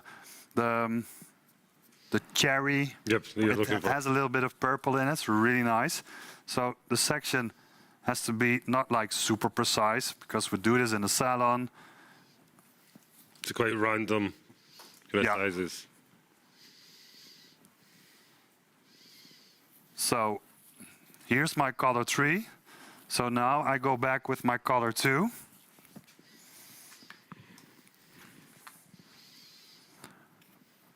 And the difference with the catwalk look, it's a little bit more smudged. So the root color and the color on the length, but not too much because the roots has to, we don't want a red on the roots. It has to be a little bit darker, more neutral. So I'm first gonna do it in the middle part. And of course it's important that all the hair has been colored. And of course on the dolly head the color will look a little bit more vibrant because the base color is like super light. And on a model at the shoot, she was a level 8. So it's a little less bright. But I didn't know what was happening because normally we're like lighten the hair of the models and we were coloring like all day.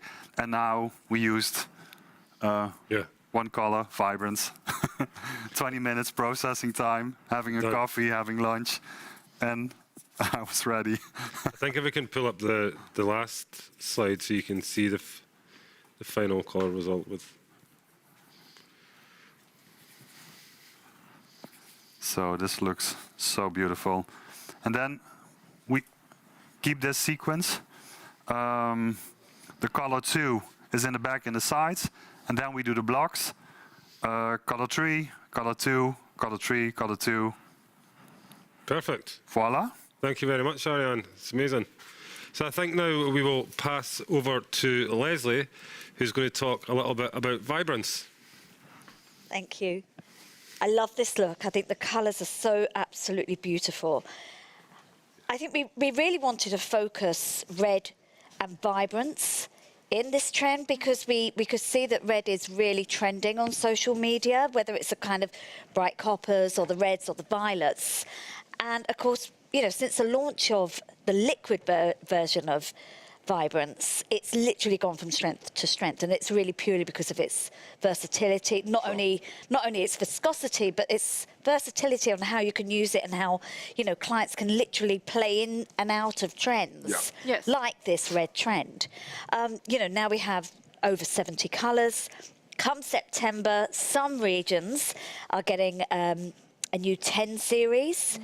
But I think what's really interesting, and Ariane sort of mentioned it, is working with the mixed tones, and I think that was really clever of Ariane to do that, because it's such an easy tip to show how a drop of the dash 089, for instance, really can change something from that vibrant red to a cherry red. Right. I love Vibrance, and it's something that we use in the salon every single day. I love Vibrance. It's amazing. So Leslie, just a quick question from my side. I I think that it's super important that you mentioned, because some people don't expect such vibrance results Absolutely. from vibrance. So, But you should, because vibrance is all about getting vibrance Exactly. and shine and intensity depending on the way you use it. Yeah. So, you know, if you've got a 7-88, automatically you've got loads and loads of a tone of a red. You know, you're going to get lots and lots of vibrancy, especially if you're using it with 4% on something like a depth 8. There's absolutely no need to go in and pre-lighten. to pre-lighten. I mean, even on a depth 7, you're going to get vibrancy and intensity. You're not going to get quite as much of a lift, but you're certainly going to get that vibrancy. Brilliant. That's wonderful. So now let's go and talk textures. Yep. Let's talk length. Let's talk the commercial look. Perfect. Should we go in? Welcome back. Thank you, Ross. Okay, so we have stolen Aryan's model or block that he's pre-coloured and worked on. He was going to talk a little bit about this, but I'm going to steal it and do it for him. Let me just show you that before I take all the clips out. So we talked earlier about nuances and controlling volume in certain parts of the hair.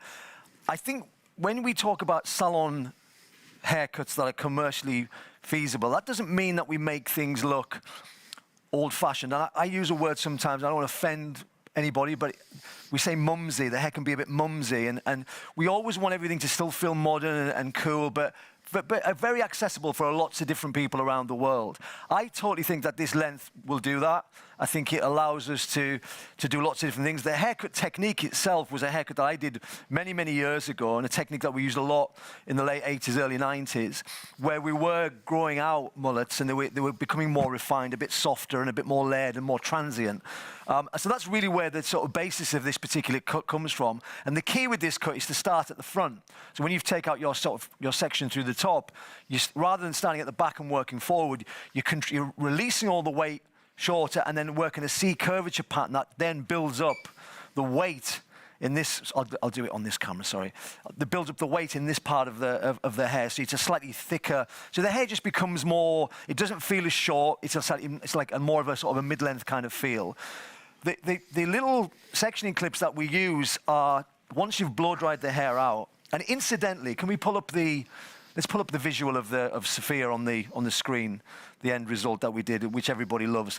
I'm not going to take credit for this because Tyler, I don't know if he's still here watching, you know, backstage there, but I've got to give him the credit for this because he, with his brilliant hands, styled that image for us on set, which I couldn't do at the time. So that's why it looks like that. But I think the idea was, and what he brilliantly did was he tucked.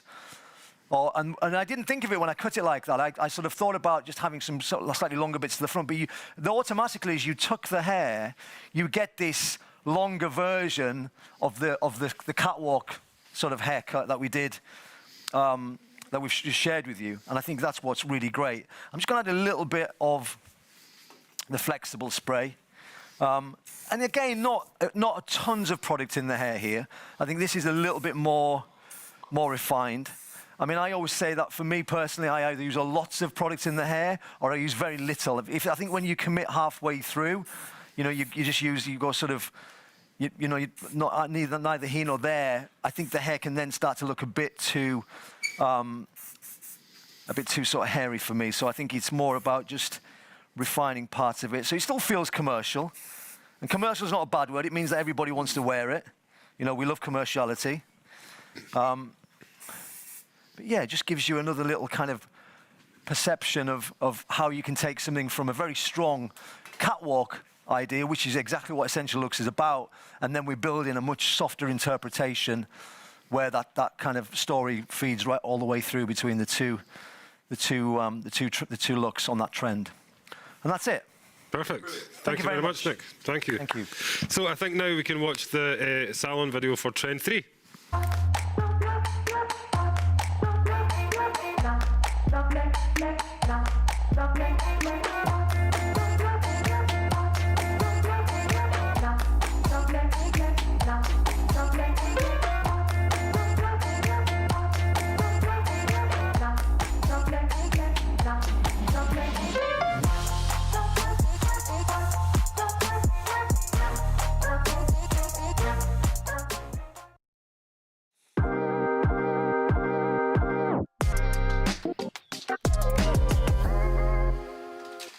So many.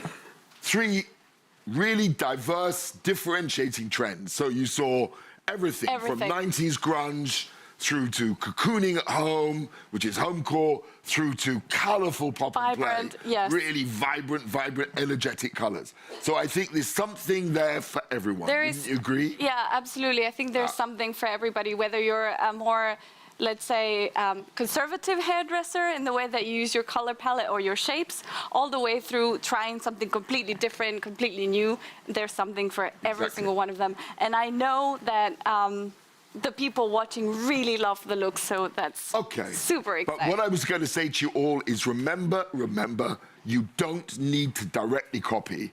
All you need to do is just take the ideas behind it and then interpret it in your way, for your market, for your clientele. That's the important thing. That's what Essential Looks is there for. But look at the techniques, look at the services that Arjan was offering. Absolutely fantastic. Really, really smart commercial ideas which will enable you to be able to promote a great product. So promoting our products, if you're part of the Schwarzkopf team, and if you're a client, obviously you'll be able to sell more to your clients, and really your salon. Taking those elements for whatever they work for you, right? So for example, you know, the beautiful clean light canvas that Leslie achieved with her lightning technique, maybe you don't want to finish it with such a strong color in the ends, but maybe this helps you move forwards with a beautiful new way of creating blondes, for example. And that's also super important that you take those tips and tricks and you use them for your own upskilling. So now what we're going to do you remember we said at the very beginning, a lot of our trends are supported and created with us in terms of when we're doing our trend research, when we're talking about lifestyle trends and so on. Remember we said we had a creative consultant. This gentleman is called Paddy McDougall. And as Millie was saying, he's working very closely with some of the top fashion brands around the world. He's currently in New York, actually doing the Marc Jacobs campaign. His name is Paddy McDougall. What I'm going to do is we'll share the video, his image video, and then he'll just give a short introduction to what he does. Let's have a look.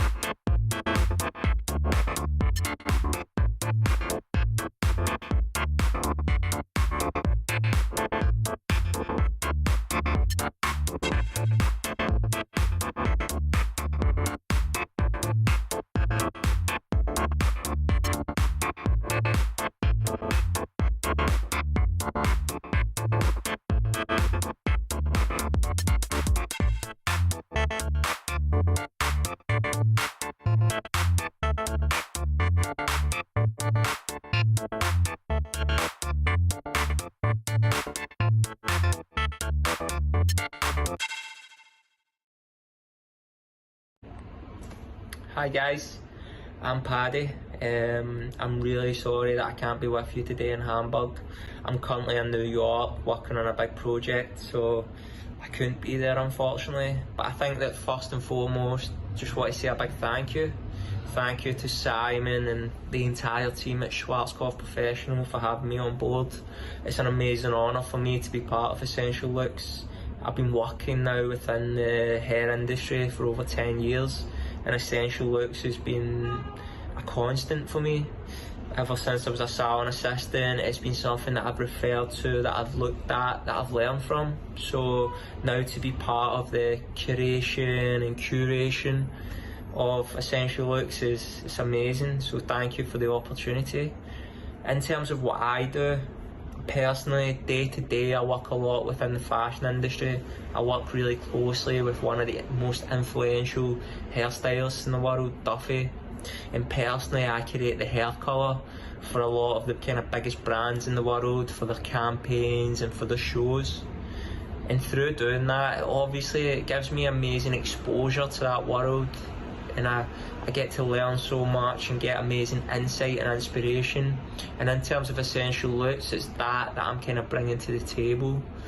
As a creative consultant, I'm that kind of connection, that bridge to the fashion industry, because it's really important to all of us that Essential Looks is as relevant and it's as current as possible. It needs to be really reflective of the latest movements in hair and fashion to really add value to everybody.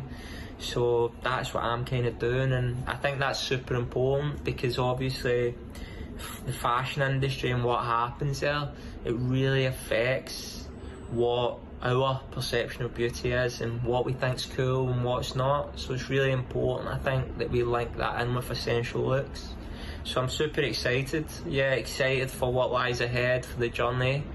Looking forward to meeting all you guys, hopefully getting to know you a bit more and work together as closely as possible. So I hope you have all had a great day. And big love, see you soon. So, thank you very much, Paddy, for that. He couldn't be with us today, but if you're watching, thank you so much for sending that video through, and we send you a big hug from the Schwarzkopf family.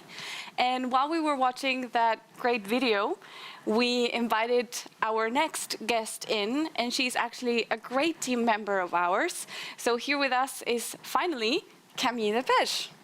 Welcome. Thank you. Thanks for having me today. How are you doing? All good? Yeah, very good. And maybe you want to explain, I mean, as I said at the beginning of the beginning of the event, obviously what Camille does, she's really involved in the trends and the development of the trends. So she's really got the fast-sightedness. And the other half of the job is to bring essential looks to life. So it's the photo shoot, organization of, as well as all the material that we create. And do you remember I said to you at the very beginning, we produce something physical, which is the printed stuff, but we focus now very heavily going forwards on the digital. Why? Because it's all about the ecosystem. It's all about the single sign-on. One password will open up the whole world of Schwarzkopf Professional in the future. And of course, our zine, our e-zine, is going to be absolutely critical. So maybe you explain what it does. Yeah, so as you summarize why we are doing that, of course, with Essential Looks moving forward toward the digitalization, it's really important for us to reach you everywhere, like on all of the channels, print or digital. And you could be savvy or less. At the end, we really want to bring everything to you in the best way to answer all of your needs and have this available 24/7. So at the end, you can use the digital magazine in Salon if you want to check and get inspired, for consultation as well with your clients, or even afterwards, you know, just for upskilling yourself. Yeah, very good.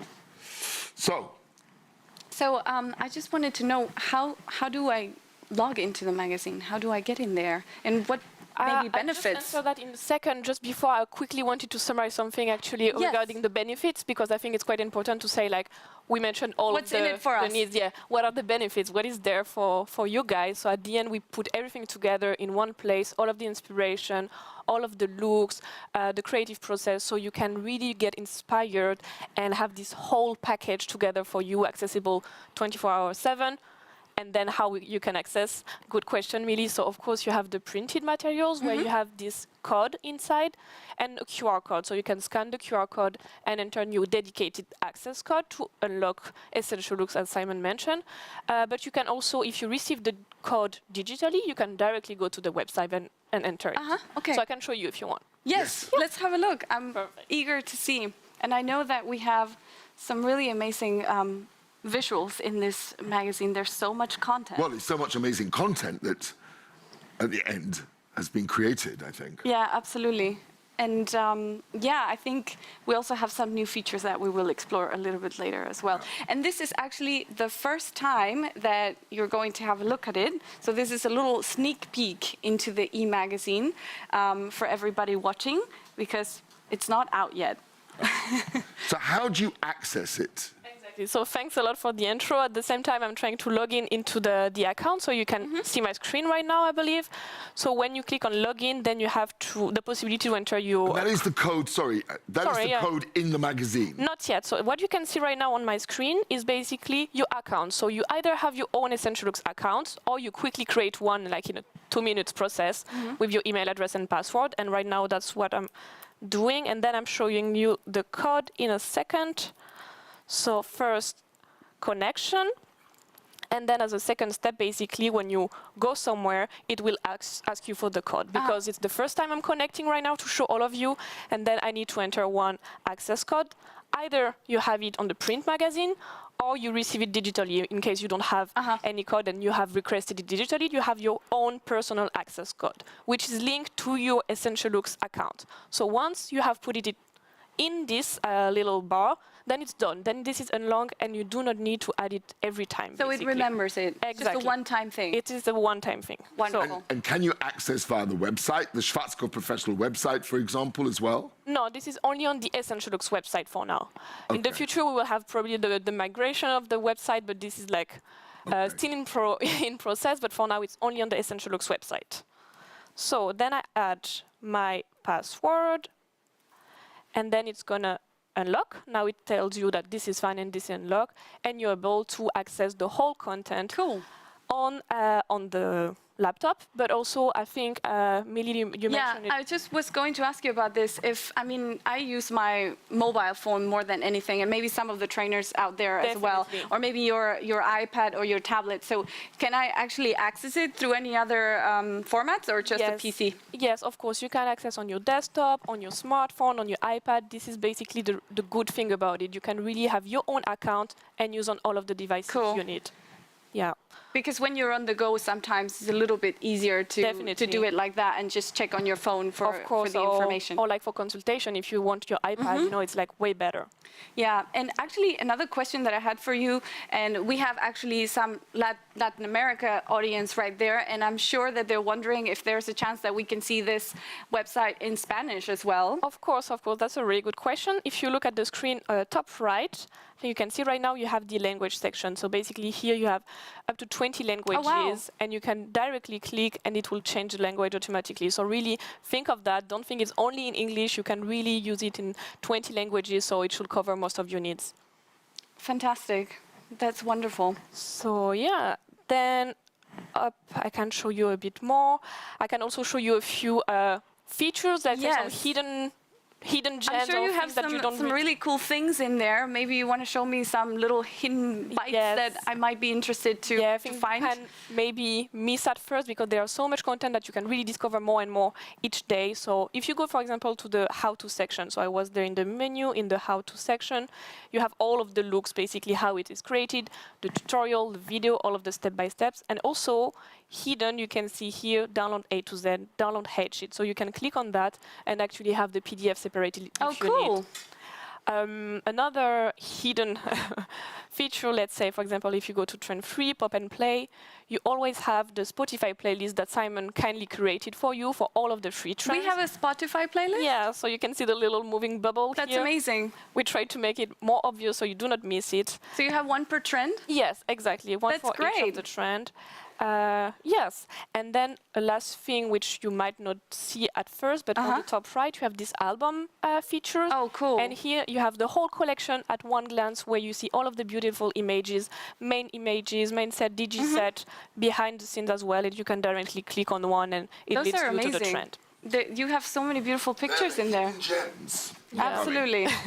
And Camille, do we have any new features on this one from the previous magazines? Yes, definitely. Changed, yeah? Definitely. So for now, let's say in Trend 2, so you can see, of course, we have beautiful animations, and we really try to make it super nice and user-friendly for you to see and to navigate through, basically. As one new feature within this download button, here you can see Get the Home Core mood board. We also explain a bit more the persona behind. So if I click on the link and you can see the screen, we also explain what is the persona behind that trend. So who could be the person representing Home Core. So it also helps you to understand a bit the trend, you know, and how it can be reinterpreted for your client. And talking about reinterpreting the look for your clients, there is also in the salon look, as we mentioned with our beautiful salon looks created by Ariane, we have color services, and we really try to put more focus on how to interpret that in your salon and how you can adapt to different hair texture, hair types. And here, when you scroll down at the end, you can see you have interpret the look, discover now, and you can find out more in terms of salon service, how you can change it. So really, really lots of information. So this is one of the new things. Then, of course, we have in the creator section, you have a video with all of the tips and tricks of the ambassadors, which this collection are way more focused on techniques rather than inspiration, so really on the look, how to reinterpret once again, so you can access directly all of those tips and tricks here. You can open, clothes. Each of the ambassador has their own, so it is really, really interesting. As a last new, let's say, feature in the story page, if you scroll down, here, so of course you have beautiful. Can you show me that a moment? That's so cool. Yeah. Here you have a little gallery of images. It's a really cool effect. Again, we just try to make it entertaining and nice for you to navigate through. And the last thing which we have added in the finding series section, as you can see right now on the screen, is some more information on, for example, sustainability. What are the steps that we are taking at Schwarzkopf Professional and in Essential Looks, and even more within the trend too, in terms of sustainability. So you can see some information and inputs on that, and how we find the faces, how we find our beautiful models to fit each of the trend and the persona. So really cool. lots and lots of information. You have so much to discover, and we just gather everything for you to access digitally. Thank you very much. That was fabulous. I'm going to come over to you now. And thank you so much, Camille. I think there's so much to discover in this. Yeah, I mean, that's the beauty of the digital magazine. At the end, we can update, add some more content. If we have one of our beautiful country doing a reinterpretation or local shoot, we usually try to add this feature. You put them in? Yes, we can add some updates, and this is really nice so as you well. update it if... That's so cool. So we did that for the 2021 collection with the China reinterpretation. So feel free also to share what you're doing locally, and we'll be featuring that gladly if that's possible. Wow, amazing. Thank you so much. All in all, it's very exciting. I think it's a great tool for all of you guys, and we really try to make it as best as we can to cater all of your needs. Well done, Camille. I mean, as Camille said, I mean, the most important thing, as I was saying at the very beginning, is to create this joined up effect. So basically, think of the Schwarzkopf digital world, this umbrella world, where you'll go in, and inside, with one single password, you'll be able to access all these different elements, whether it's product brands, whether it's education in the future, whether it's essential looks. You'll be able to go and book your own seminars and so on. So it's really one ecosystem. And the goal and the objective is always, if you go through your education, whether you go through the inspiration of essential looks, that at the end, if you like what you see, you can either book a course or you can buy the products. And that's the whole idea around this. So at the end of the day, it has a financial benefit as well as, shall we say, an educational benefit as well. So it's absolutely fantastic. Absolutely. So well done, brilliant work done. Thank you as so ever. much. Really, really brilliant. And it's really a fundamental part of Essential Looks and what we do. So Simon, actually, we have no questions, but if there's any more questions coming up, we will gladly answer them for you on the chat functionality. But we do have so many comments that are so nice, like people saying thank you, saying that they love the trends, they love the salon looks, a little something nice. There's something nice for every ambassador in the comments. So thank you so much for being so engaging, for being on the other side with us, for bringing so much positivity, and we love that you love the show as well. Good. Well done. So I also want to just now quickly take a short minute to thank my co-hosts. So thank you, co-hosts. So well done, great job done. Thank you, Ross. Thank you, Camille. Thank you, my dear Millie. And most importantly, I want to thank our wonderful creators, the real inspiration behind Essential Looks as well, who bring everything, all our little ideas, all the trend research to life. Thank you so much. And I want to thank also especially the the technical team, because behind here, the people you don't see, there's something like 25 people who've been operating all the technologies, operating the cameras patiently, giving us our cue sheets, bringing the whole event to life. So thank you very much, all of you, every one of you. I think without you, we couldn't succeed in the way we've done. And of course, I want, as Millie said, we want to thank you for attending. Thank you for listening to us, because it's been fantastic. And remember that Essential Looks is as part of you as it's a part of us, and make it and bring it to life in your region, in your countries, in your salons, with your clients. So, at the end of the day, we are your partners in craft, because at the end, it's all about education. It's about upskilling. It's about allowing you to become and be the hairdresser or the salon owners that you want to be. And we are your partners who stand by your side, enabling you to grow and improve, educate, upskill, and make something great out of our great, great industry. So, thank you very much for joining us, and have a great day.